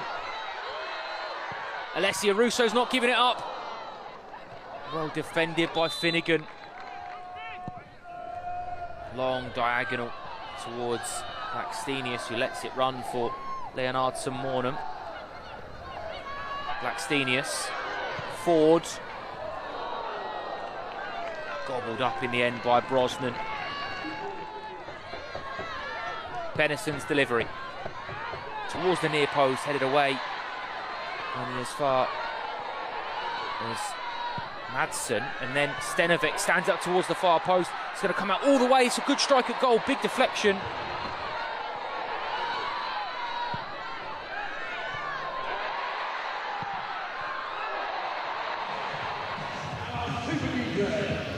Okay, so 2 games so far this weekend. The other, Aston Villa beating Leicester on Friday night. England striker Rachel Daly with the goal in that one. You've got 3 games later today. Brighton taking on Bristol City, Manchester City against Liverpool, both of those in the top 5, and West Ham taking on Tottenham tonight.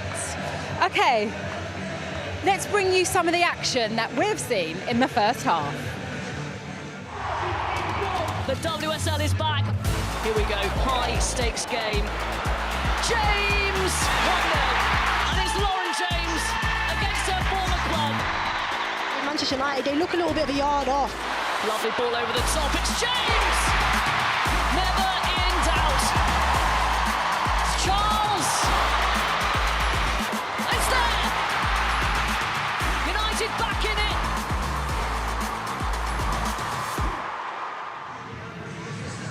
Okay, Rachel, we just saw Emma Hayes right there. What do you think she wants to see from her team in this second half? What she saw in the first 30-35 minutes, which was intensity, it was a desire to crush this team, to impose their game plan, and they did that so well. They eased off the gas, went back into sort of second and third gear, and that's how Man United got back into the game. So more of how they started is how she wants them to finish. Okay, it's time for us now to be good teammates and pass the ball back up to Farrah Williams and Robin Cowan. Thank you very much, Alex. It looks like Chelsea are going to make a change, it seems. Turka Nuskin is stripped and ready to go. Once again, Chelsea, uncharacteristically today, lacking a bit of ruthlessness. But no matter what happens, Manchester United cannot start the second half as they did the first, Farrah. No, they definitely can't. And Nuskin is a player I just wrote down on my notes during the half that I was expecting Emma Hayes to bring in at some point, and obviously she's done it at the halfway point. But I'm hoping United come out of the blocks in the second half and give this Chelsea team a game, because they've been cruising for the first 45 minutes, or should I say 35. Give United their credit, they come back into it towards the end of the half, but I'm expecting a much better Man United team in the second half. Pressure on both, but Manchester United already playing catch-up. Desperately need a victory today, at least a positive result. They are starting today 4 points off the top 3. Oh, Nuskin. Perhaps a few crossed wires. Jumper back on. No changes, it seems.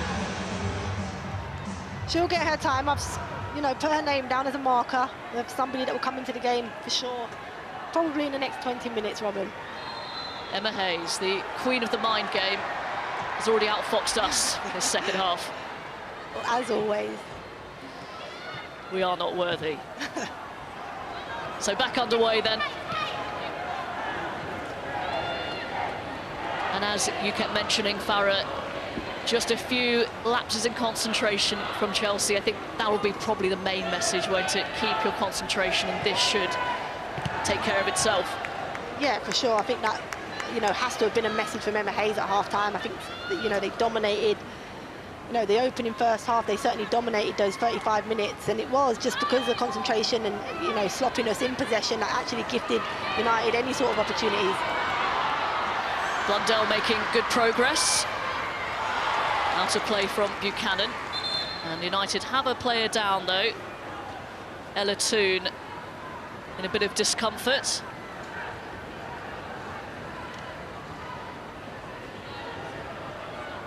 We'll see here, it just looks like, you know, both feet got tangled. Lupulse and Toon, a little scrape down the Achilles there from Lupulse. That's a painful one, yeah, no they're intent. sore ones for sure.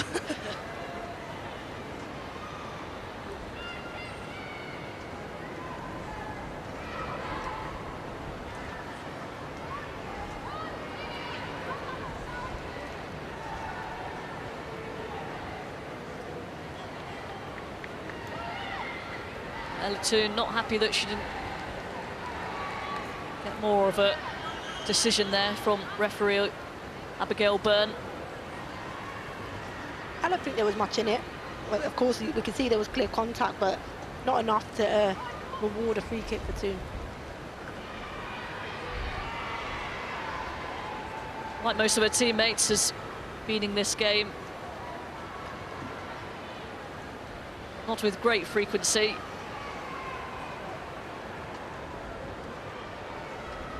Clearly unintentional from Leupolz.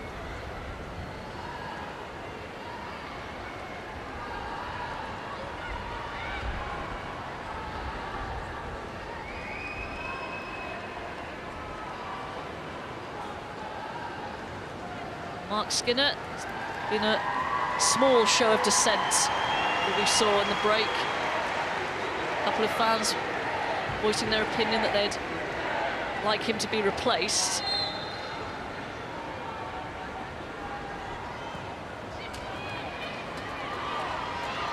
Question I'd ask Manchester United fans is, who would you want him replaced with?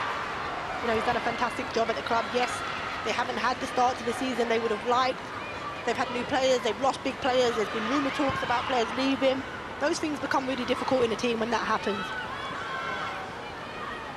Expectations raised after a best ever season. Last time out, FA Cup final, second place in the league. He had a fantastic season last year, there's no denying that, as you mentioned, getting to an FA Cup final, finishing in the top 3 to guarantee themselves a Champions League spot. You know, you're obviously, of course, your expectation with that, you know, increases, and Mark Skinner and the Man United players will know that. But are they aware of the pressures that come with that, and then being able to perform with those pressures? You've seen, you know, players probably haven't been able to deal with that pressure and expectation. Because the group of players, Robin, are pretty much the same. There's a, you know, yes, they've got 2 huge players in Badje and Russo, but the rest of the pack are still the same players that were there last season.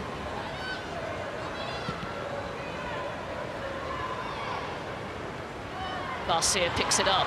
Space opening up for Jace. Not the best ball to her. Buchanan. She makes me nervous, Buchanan. I'm not even sure sometimes she knows what she wants to do with the ball, but very composed, very, very composed player. Yeah, sometimes I think her casualness gets the better of her.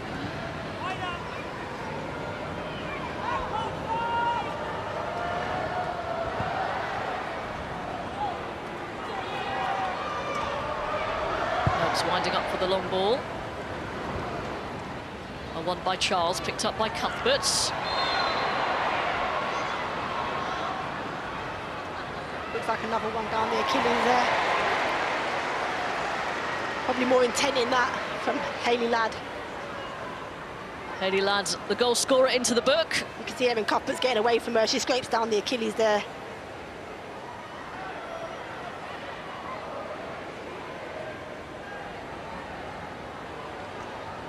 On a booking. First one of the day.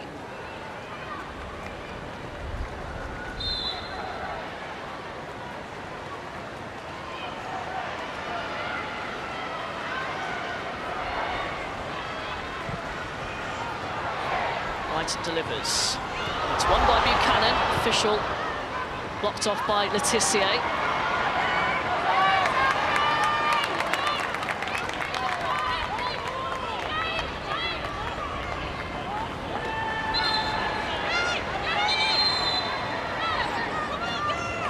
United throw. Referee not happy with where Hannah Blundell was going to take it. Chase onto Blundell. Now Galton.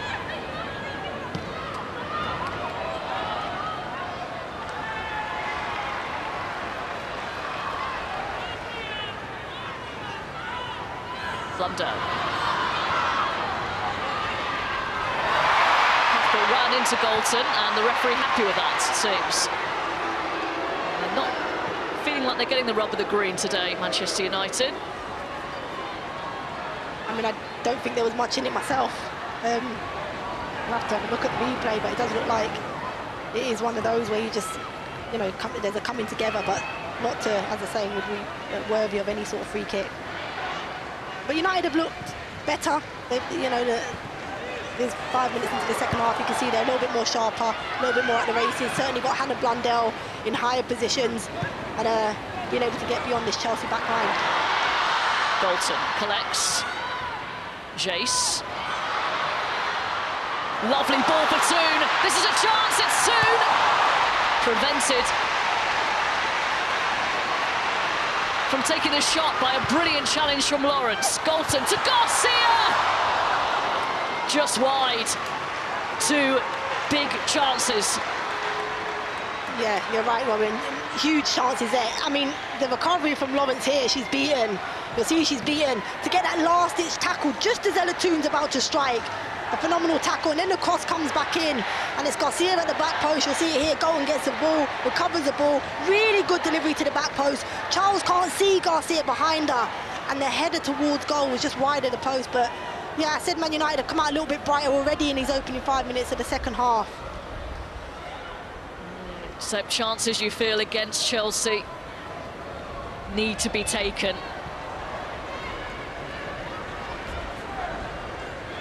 I feel like it could be Lauren James, you know, is carrying a knock. She doesn't seem as on it in this second half. It'd be interesting to see if she's a player that was going to be removed at the half.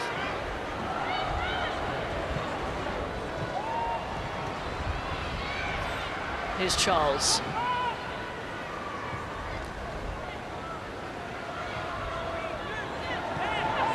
Lawrence with a goal-saving challenge potentially. Flag is up for offside. If she got that wrong, I was going to say Ashley Lawrence, that could have ended in a penalty. A change for Chelsea. Shurkan Nuskin coming on, and Mia Fischel withdrawn. Interesting one. So it wasn't Lauren James. I thought she was, you know, limping around, but it looked like Lauren James will go into that number 9 position. I actually think Fischel's had a really good 50 minutes. I think, you know, the contribution she's given to this Chelsea team, I think she gives them a different dynamic in terms of the way that they can play with her in the team. Yes, she didn't get on the score sheet, but I think her overall performance for 50 minutes has been very good. So Lauren James, the furthest forward, something that didn't really work too well against West Ham. Very different game, we should say. Something that Emma Hayes clearly wants to continue to try, at least. I think if Lauren James plays as a lone 9, I think she needs players that are prepared to run beyond her. Lauren James's strength isn't running in behind, it's more coming to feet and creating in front of defenders. So if she is to go in at number 9, she certainly needs players around her that are going to go beyond her. James pulling out wide now. I'll get around Riviere, gets the cross in, away by Turner. Nuskin, that was Leupolz who took aim there. Jace rides the challenge. Garcia can't quite keep that in. I think how they might see that role for Lauren James is that she gets the freedom to float along, you know, that front line as opposed to being restricted to the central areas, because we've just seen there when she gets it in those wide areas, she can cause problems. Really good delivery in from Lauren James.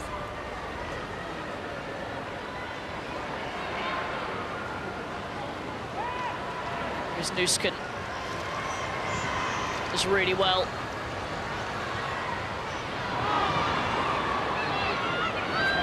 Pass towards Kanner, it is cut out. Galton, strong run. Finds Blundell. Jace. Now 2. Riviere supports on the far side with Garcia. Riviere balloons that. I think what doesn't mean a support delivery there from Riviere, but What surprises me with this Chelsea team, in the absence of Sam Kerr and Millie Bright, you have an experience. You have to see here the recovery defending from Lawrence does really well, and Golton, look at that last-ditch tackle there. Saying any missed time there, it's a penalty and you're in trouble, but does really well. But I was going to the point. Millie Bright, senior player. Sam Kerr, senior player. Frank Kirby. Golton with the centre. Chelsea nearly playing themselves into trouble, but they might play themselves out of it and get an opportunity here.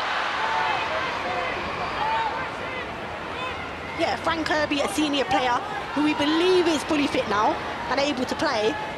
And in a game like this, you know, for me, should be introduced or should be starting. There's got, you know, is there a problem there, or does Emma Hayes just not see her as somebody that can replace those and have the impact that she used to have in this Chelsea team? But certainly a player for me that, you know, fully fit. They have to find a position for her to play in the starting 11.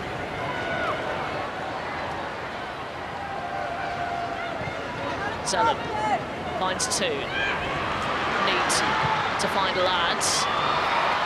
Garcia gives chase, but it's going to be Hannah Hampton's ball.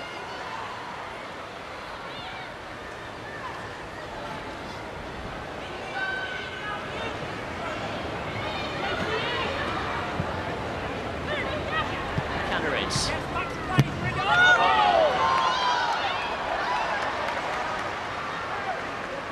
Frank Kirby there, and into the final few months of her contract as well. Runs out in the summer.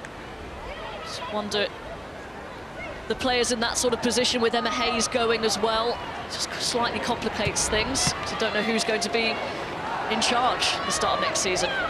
Yeah, this is true, but for a player that has, you know, given much of her career to this Chelsea team and a Chelsea favourite, and the quality, you know, when he's fit and the impact she can have on his team when she's fit. One is deserving of another contract, but two is a player that you would introduce into the game. One back well by United. Garcia is played in. It's Garcia. Toon. Lad! Saved by Hampton. Superb goalkeeping. They just took a little too much time there, United.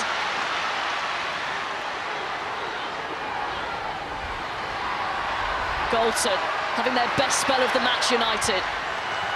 Toon. Golton. Oh, Blundell. Big chance for Man United. Big chance to get themselves level in the game. We'll see it here. Awful defending by Chelsea. Beyond's left 1v1 with Garcia. Garcia takes maybe too much time. Beyond does actually really well to just put her off. And then the cut back from Garcia just wasn't good enough. But this from Hannah Hampton, you know, diving at the feet of Hayley Ladd to make it really difficult and get the block in. And then Chelsea were able to defend well. Falls here nicely to Ladd, who just scored the goal to get them back into the game. But Hampton does really well to throw herself at the feet of Ladd to stop that going in. James. Letitia trying to prevent her from getting a shot on goal, but James will, of course she does. It's James. Turned aside this time. She's so good at doing that. She's such a, you know, fantastic player. She gets you thinking that there's nothing on, and all of a sudden you'll see her here, shaping up, goes inside, looks as if she's got nowhere to go and cuts you back, and the balance of this player. The balance is phenomenal, and then obviously gets herself a teammate to corner here, but the way she just cuts back onto her left foot, fantastic balance.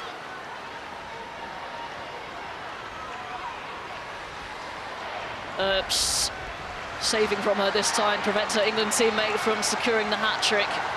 Hour gone. Here comes the corner. It's not a bad one. What's the decision? Goal kick.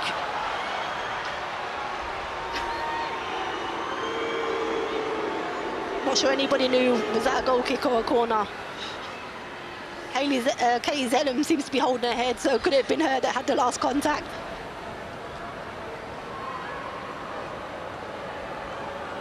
Will United pay for those missed chances? That's the question. Yeah, definite goal kick. Good decision by the referee actually in the end. Headed onto low post and out for a goal kick. I think so. I think Chelsea, you've seen how Man United have come out. They would have known. Man United could only have got better, which they have done. For Chelsea, they needed to take advantage of, you know, United's poor start and probably got more goals. Jace with a run into the box. Trying to pick out Toon. Just too many blue shirts around. She's starting to find her feet now. Sluggish start from the Brazilian. But she's now doing what she does best. Blundell, lovely play. Galton. Read by Cannerid.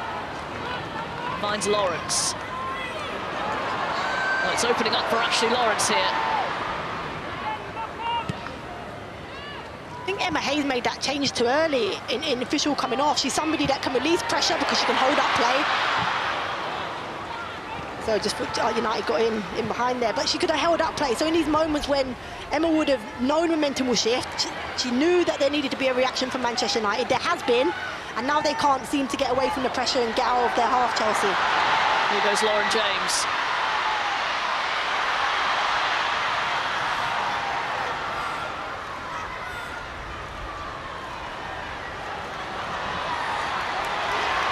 Goes around the outside. Good defending from Zellum. Blocks off the shot. Now Charles.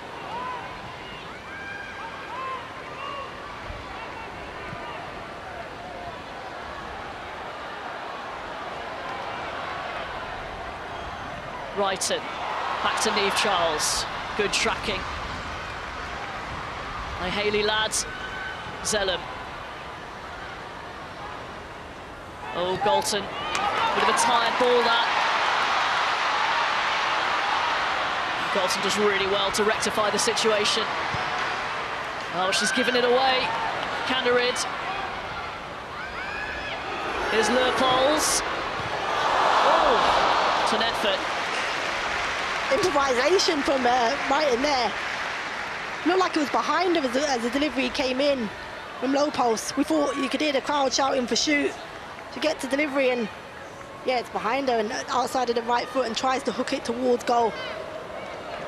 See here, it actually comes off of her shin in the end. It looked, from where we're stood, Robin, it looked far better than it was on the replay.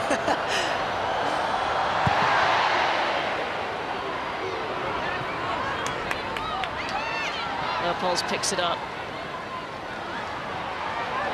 Chelsea now starting to find their rhythm again.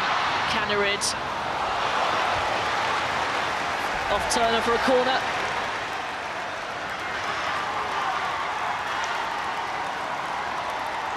Cannerid does well. She's done well all afternoon, getting those little combinations, you know, beyond Hannah Blundell to get deliveries into the box. The only problem is with Lauren James playing in the line, she's never in between the sticks where she needs to be for those deliveries that are coming in.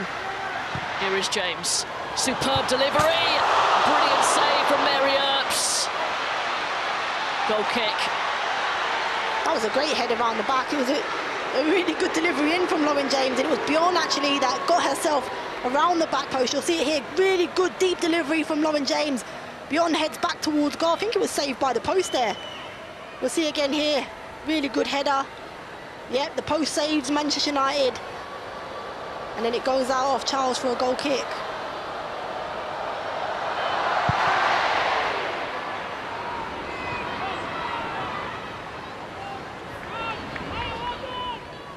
Just wonder if Mark Skinner might think about some changes. Just a few looking a little tired now. Hannah Hampton has gone down for Chelsea, so this will be an enforced break.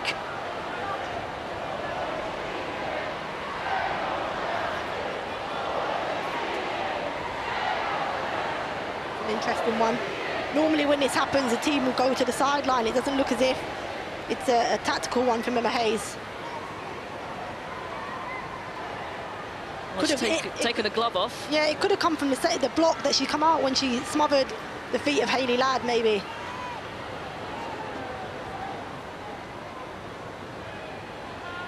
Well, this is serious. This would be a massive shame. She's been superb this afternoon. Immensely confident character, Hannah Hampton will be wrestling with Mary Earps for the England shirts. There might be some time before Earps relieves that, but certainly pushing her. She is, and she has great potential. We know that. I think, you know, goalkeeping coaches, her teammates will tell you the potential is there. But there's also something that isn't there with her, and that's why she doesn't get a consistent run of games. You know, it's certainly not in this Chelsea team. But I think under the guidance of Emma Hayes, I think can really improve her, not her ability, because I don't think that's the problem. Maybe her all-round, maybe leadership or off-pitch skills that probably can help her go to that next level. But it won't be long before she is pushing Mary Earps for that England shirt if she gets a run of games in this Chelsea team. Here's the save that she does. Doesn't seem to have affected her hand. Well, she's okay to stay on for now. Play continues.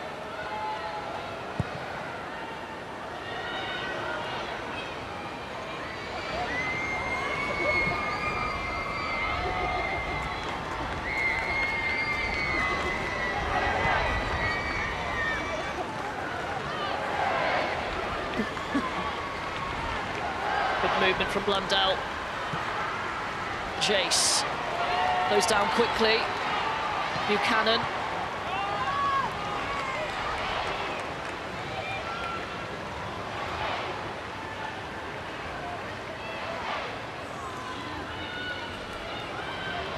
Well, we've seen almost every side to Jace's game today. Yeah, she's a player with bags of talent. It's how you keep her in the game for longer spells, and then obviously how can, you know, the talent she has, how can you convert that into actually having a real impact in this team? And what I mean by that is more goals and assists, because she doesn't have enough for an attacking player in a top team like Manchester United.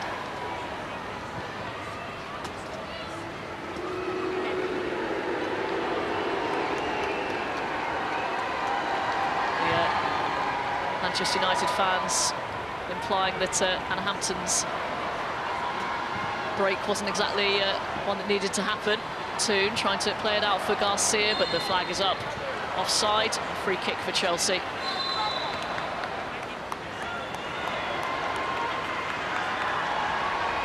Slight changes are coming for Manchester United. Nikita Paris ready to come on.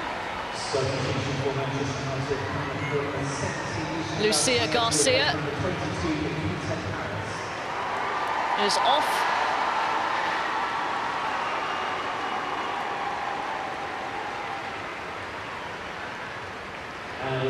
And Hayley Ladd, who scored the goal to get United back into this, is off, and Lisa Nalsund is on in her place. The key is a change I think was needed and probably could have come a little bit earlier. She'll inject certainly some energy into this team. You'll see already she'll like to join in and advance in terms of that press from Man United, and you know, could cause Chelsea some problems in that. United have won it back high up the pitch fairly regularly in the second half. 20 minutes still to go, just over.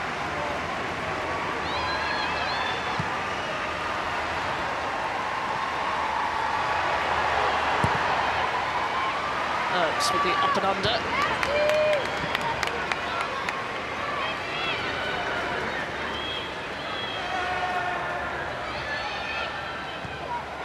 Garcia and Ladd.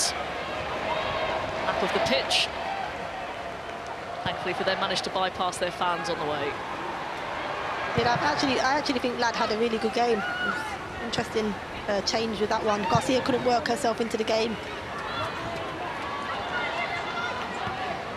Galton cleared up by Buchanan. I'm sure the longer the game stays like this, it won't be long before we see Rachel Williams come onto the pitch for Man United. We've seen what she can do, late winners, late equalisers. A terrific goal scorer for Man United. Always had that up their sleeve, United. Nalsund.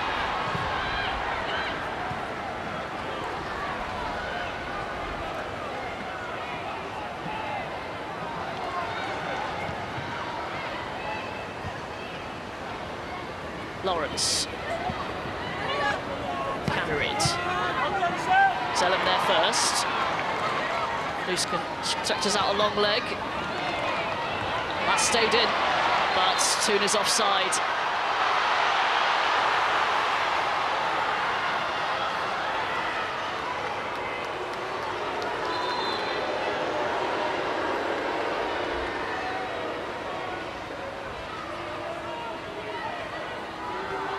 no, she's not. Yeah, exactly. Lawrence went to take a throw in, so that shows, you know, how much he was an offside in that scenario.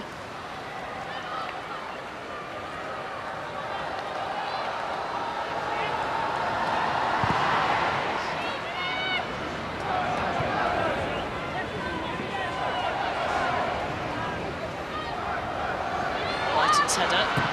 Ooh, and the two defenders got in each other's way there.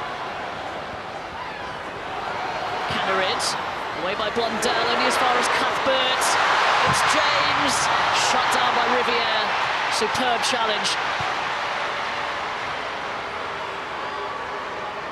James still on the deck.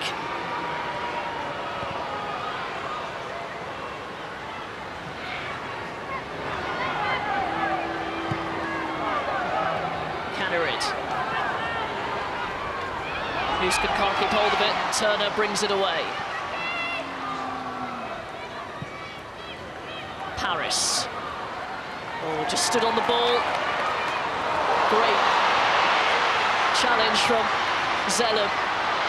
Jace trying to get in behind and is pulled up for the foul on Charles.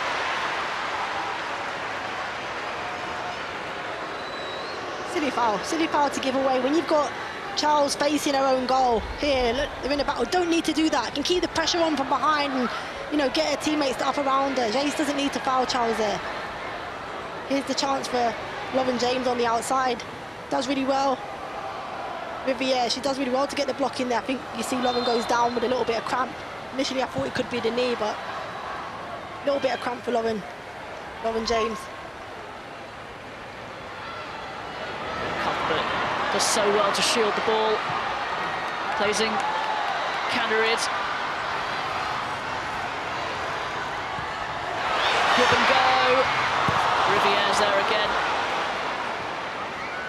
Those little give and goes are like trademarked. Is it for Cannerid? Sorry, down this right hand side. She's done it all afternoon. But again, the delivery across the box from Cannerid, beautiful. Into a danger area between the 6-yard box and the penalty spot, and they've no number 9 there to just tuck it away. James. Tissier sticks out a leg. Here's Paris. Nalsund. Oh, she's managed to squeeze her way in between two Chelsea players. Galton. Now Jace. Oh, onto Paris, but just behind her.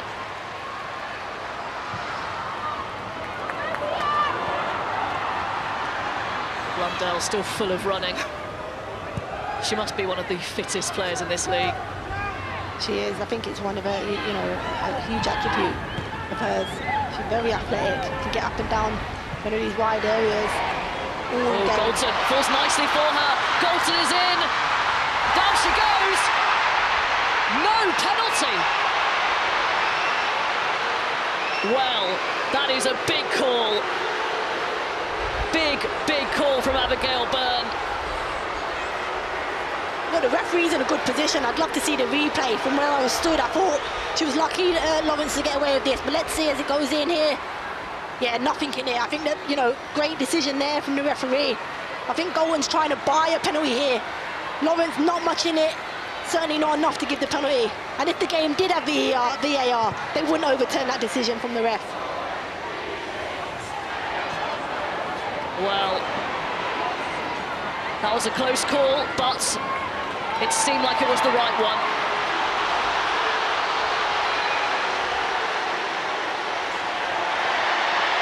A yellow card.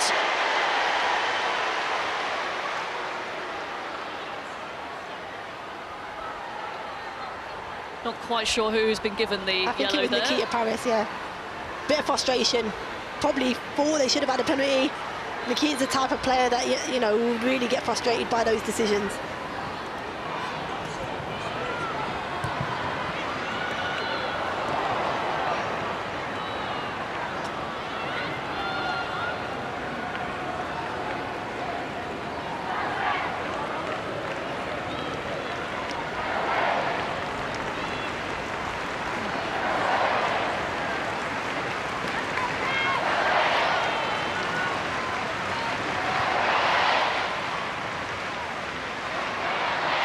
Rachel Williams getting ready for a late show once again. Not what Chelsea defenders want to see, in this last 15 minutes of the game.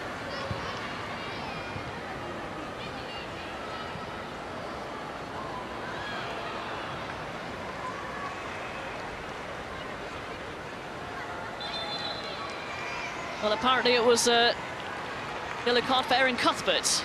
Said something untoward. Here comes the change for Chelsea. Khadisha Buchanan off. And Jess Carter on. Before today, she'd play every single minute in the WSL this season. It was a strange one for me when I saw the team sheet without Carter's name on it. As I said, the way she performed in this Chelsea team is phenomenal. So it was a bit of a shock that she didn't start this game, but I think Emma would have brought her into the game now. They need a steady head at the back and somebody that can lead, and she's grown into a really good leader for somebody so young. Turner clears.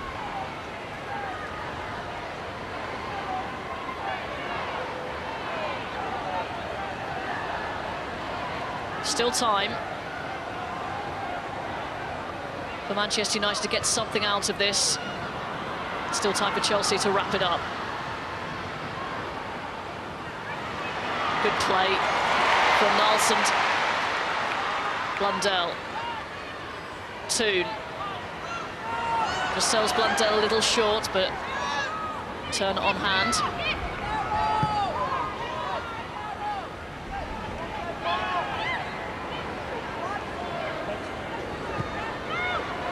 Zellen. On to Blundell. Challenged by Canarid, a free kick for United.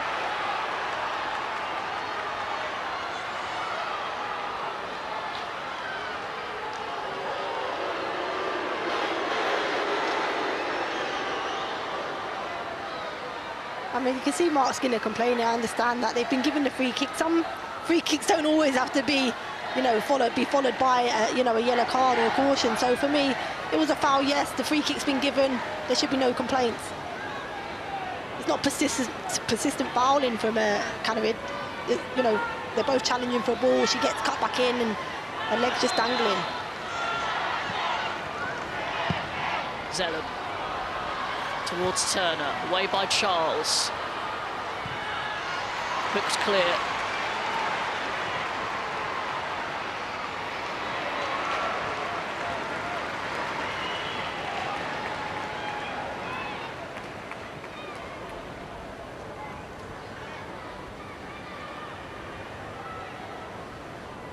Well, this is a potentially decisive moment, but you feel, Farah, that referee got it spot on. Yeah, for me, nothing in it. I think not even a coming together that could have, been given as a penalty. So, as you can see Lawrence saying here, I didn't touch you. I believe, from the replay, she doesn't. And as I said, if VAR was in the game, which I'm sure we'll hear the managers after the game say if VAR was there, it would have got overturned. They wouldn't have overturned that referee's decision. It was spot on. Huska. Back to Canarid. Too close to Earps. Tries to get things going quickly. Nalsund to Paris.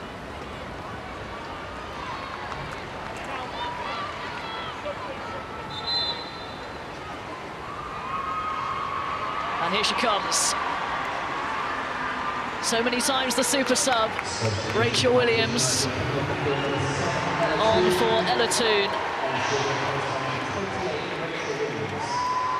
Interesting, sacrificing the midfielder for a striker.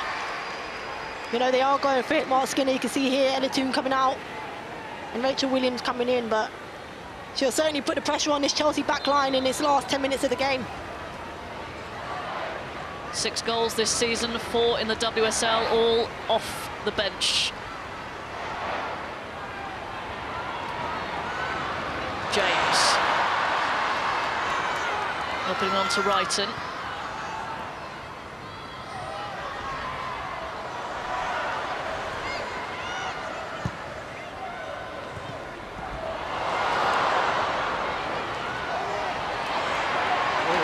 good battle, Rachel Williams and Cuthbert.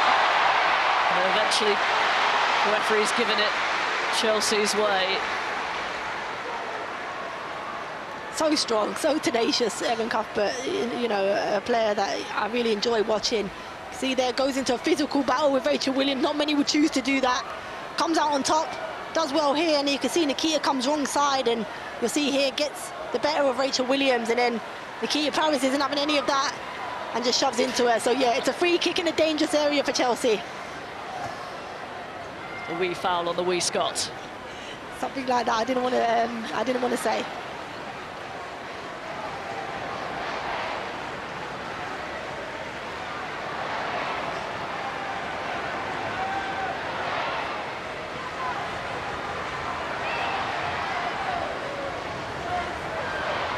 Into the final 10 then.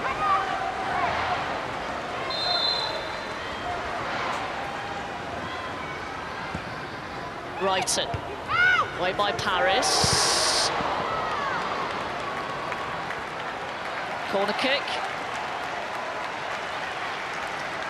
Looked like a set piece that would have come off the training ground in terms of the positioning they started, but it just wasn't executed well. You can see here, they check back in, Jeff Carter, but the delivery just wasn't good enough. Easy for Man United to defend. Nikita gets a double block. And then it's a corner for Chelsea.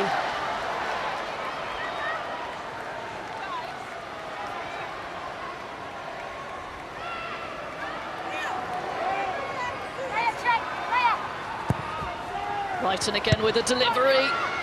Away by Williams.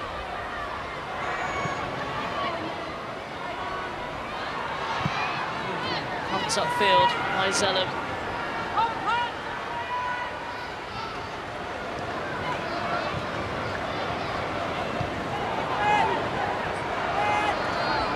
Bjorn. Set up Chelsea's second goal. The ball just like that. Shove on Riviere. Again, you know, Brighton doesn't need to do that. Riviere's going nowhere with the ball, put it into an area, and get a team up the pitch. And this was the incident that got Nikita Paris booked.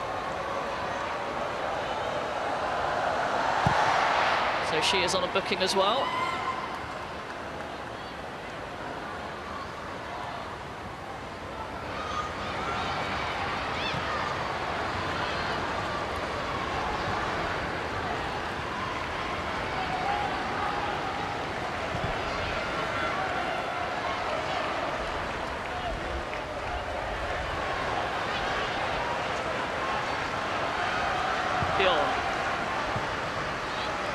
Brighton, onto James, creating the space, finding Kanerid. Loose, good as offside.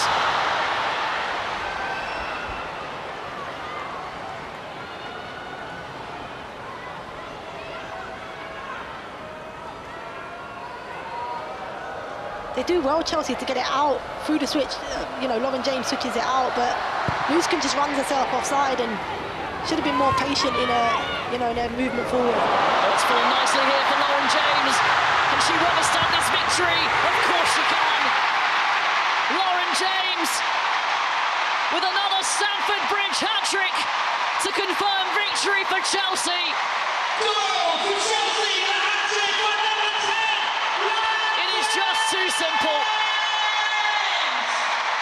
I don't know, another player that turns up at Stamford Bridge and scores the amount of goals that she does. Back-to-back hat-tricks in the WSL when Chelsea have played at Stamford Bridge.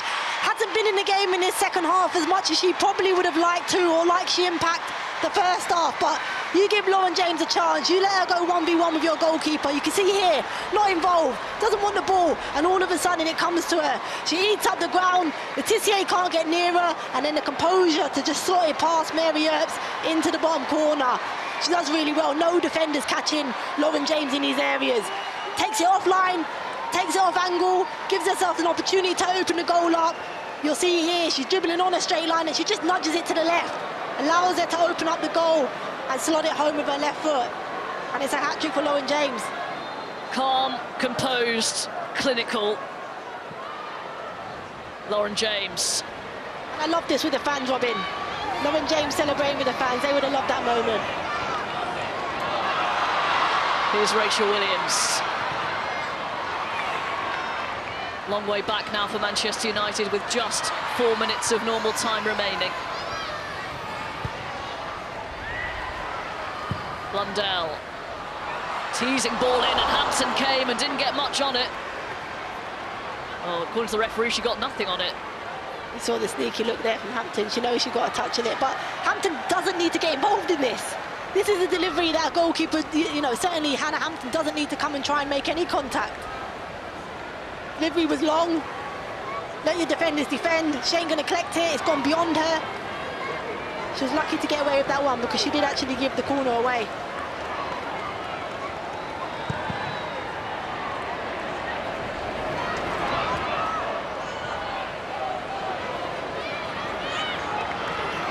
It's a familiar feeling for Manchester United, it seems. Poles down. Knees, bit of discomfort.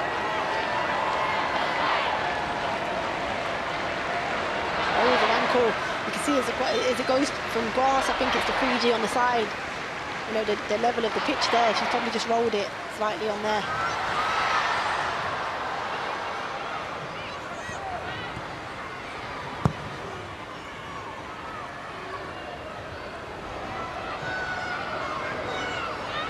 Here is James.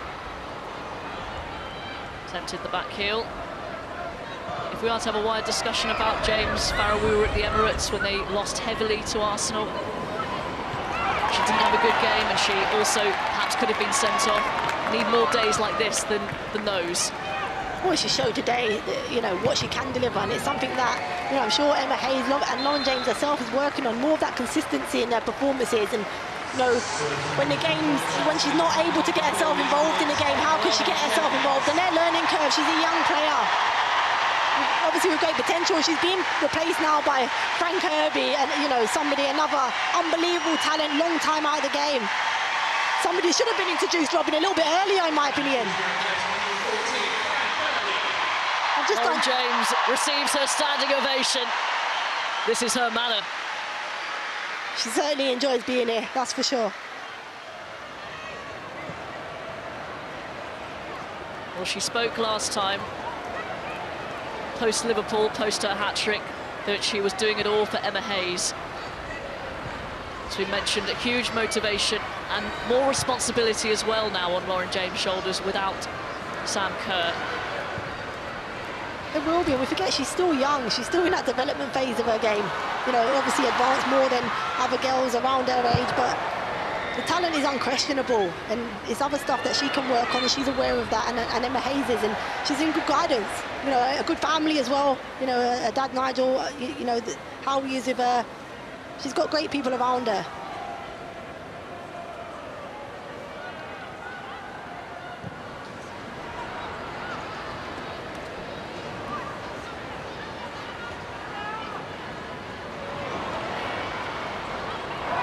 Rachel Williams, so strong. Erin Cuthbert trying to match her.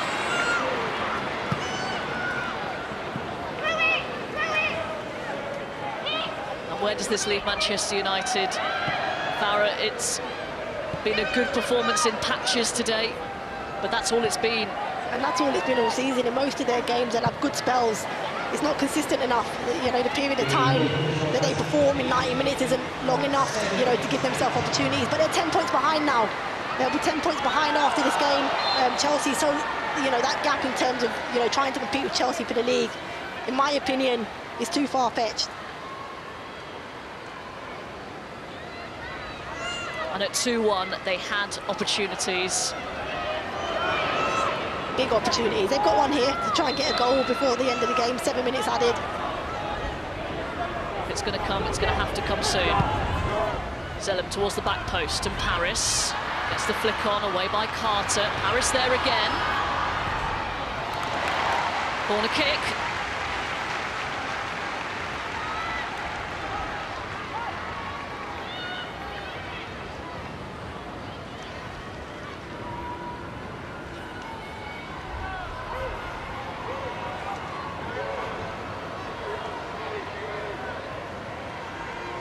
of Rachel Williams in the middle now.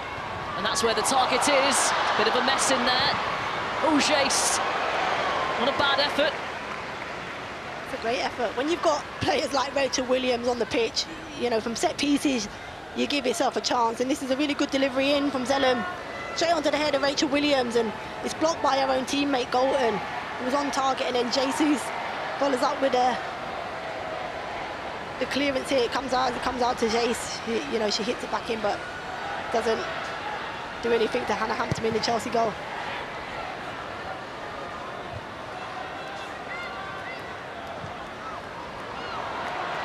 Brighton giving chase here.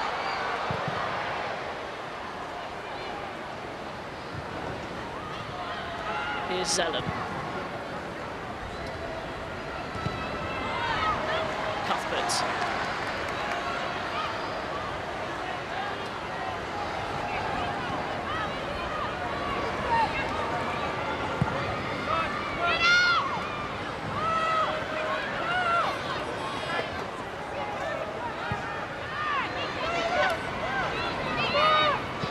Manchester United summon just a little bit more energy.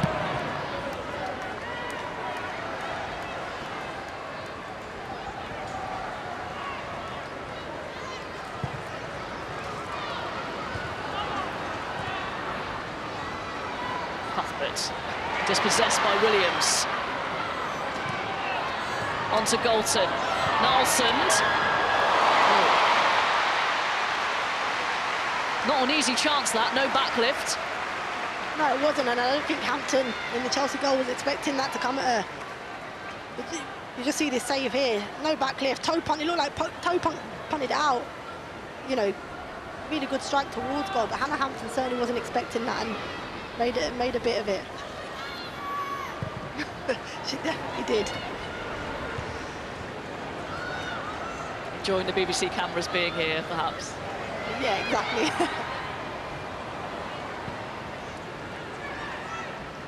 Nalsund. Charles stepping in. Cannerid into Kirby.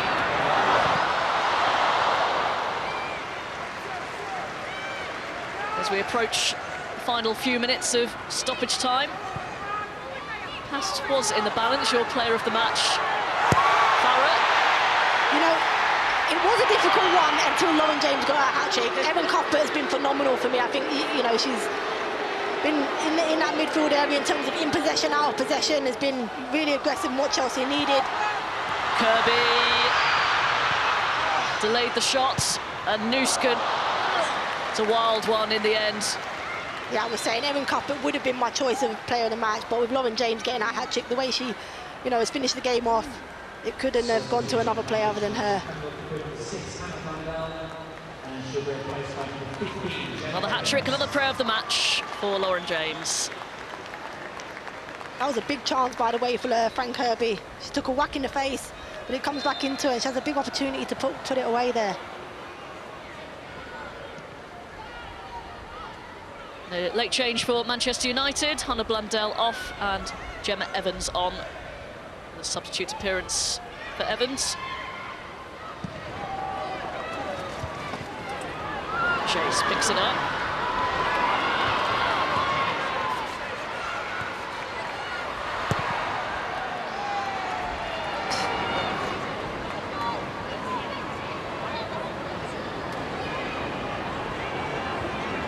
Chance for Frank Kirby. It's big, wasn't it? You see here, she gets a whack in the face there from Mary Letitia, but it's what comes from there. She gets herself back into play and has the opportunity of goal. Didn't quite see it there on the replay.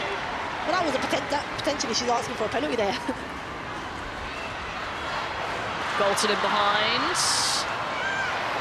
Just bypasses Williams. Riviere back in. And that's Hampton's.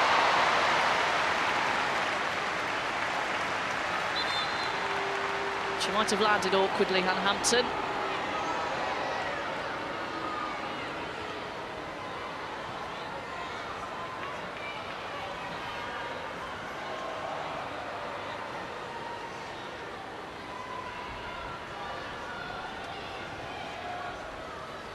Mark Skinner continue to have to answer questions about his side's form. Back-to-back WSL defeats now. After the defeat to Liverpool just before the break.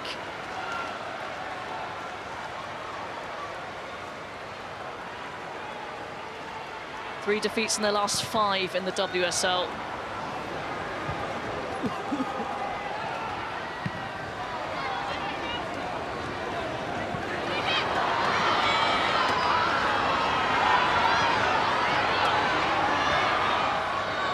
Jace. Oh, brilliant ball. No one anticipating.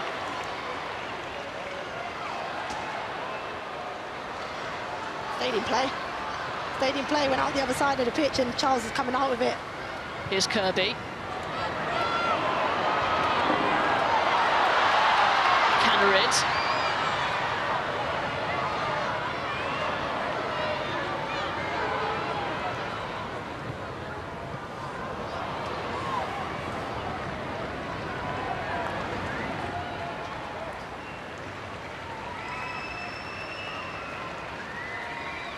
'21st win in a row at home in the WSL. A remarkable record.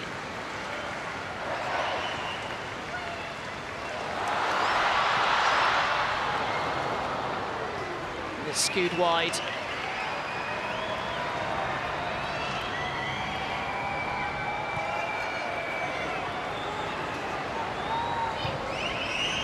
Seven minutes of time have elapsed.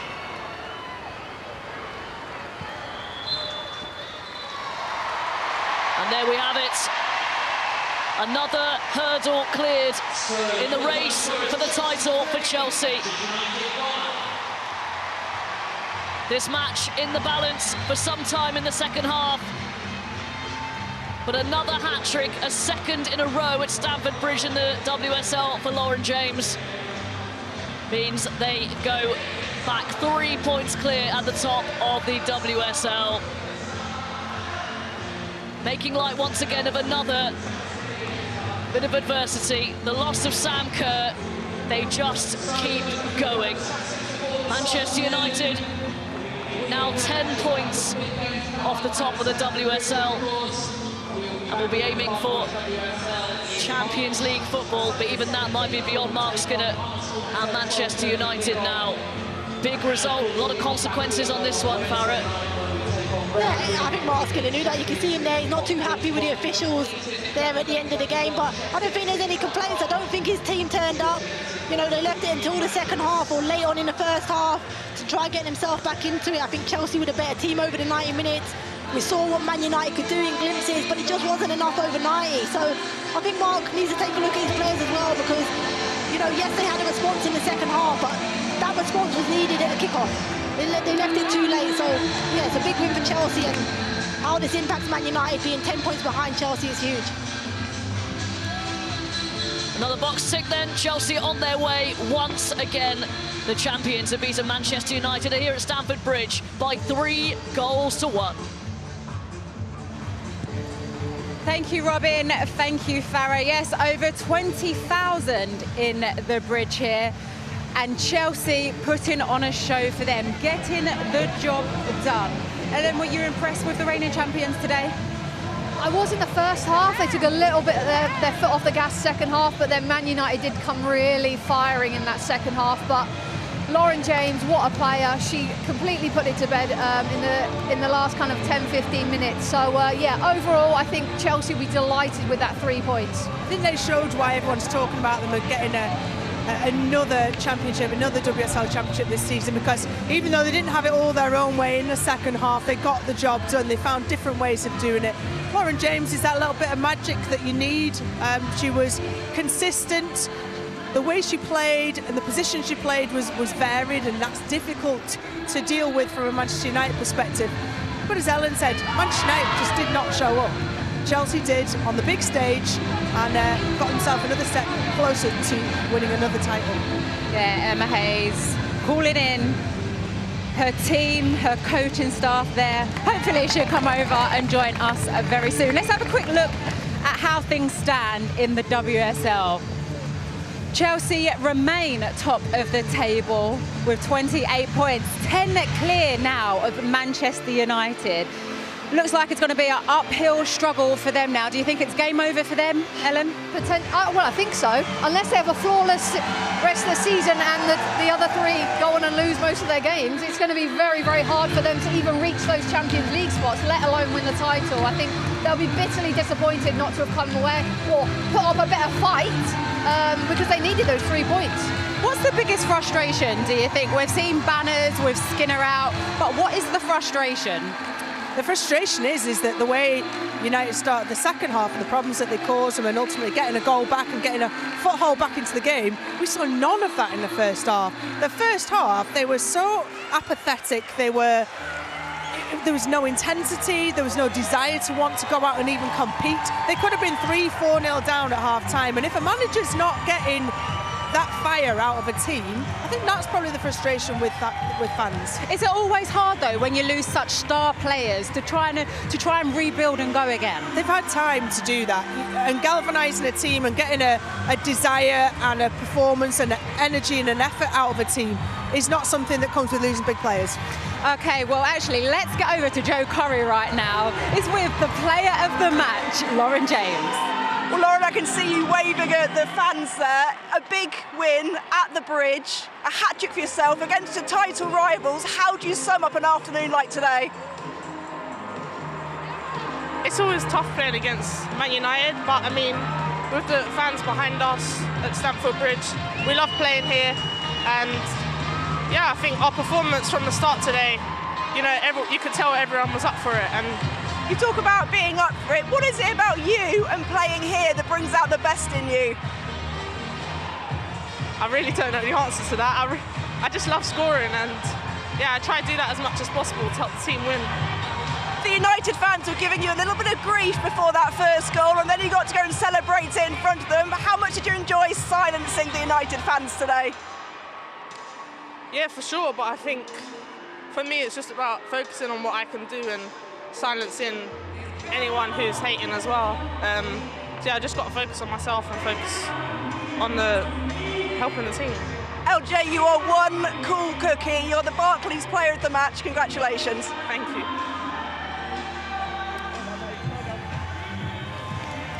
It's always nice to see Lauren James smiling. To go on and get a hat-trick once again here at Stamford Bridge in front of the fans. A player that once again we're seeing the maturity that she continues to develop on and off the field, Ellen. I think she's just a phenomenal talent, and scoring back-to-back hat-tricks at Stamford Bridge is unbelievable. And making it look easy. Oh, it's just unbelievable. The way that her finesse, the way she moves the ball, the way that she's led this team.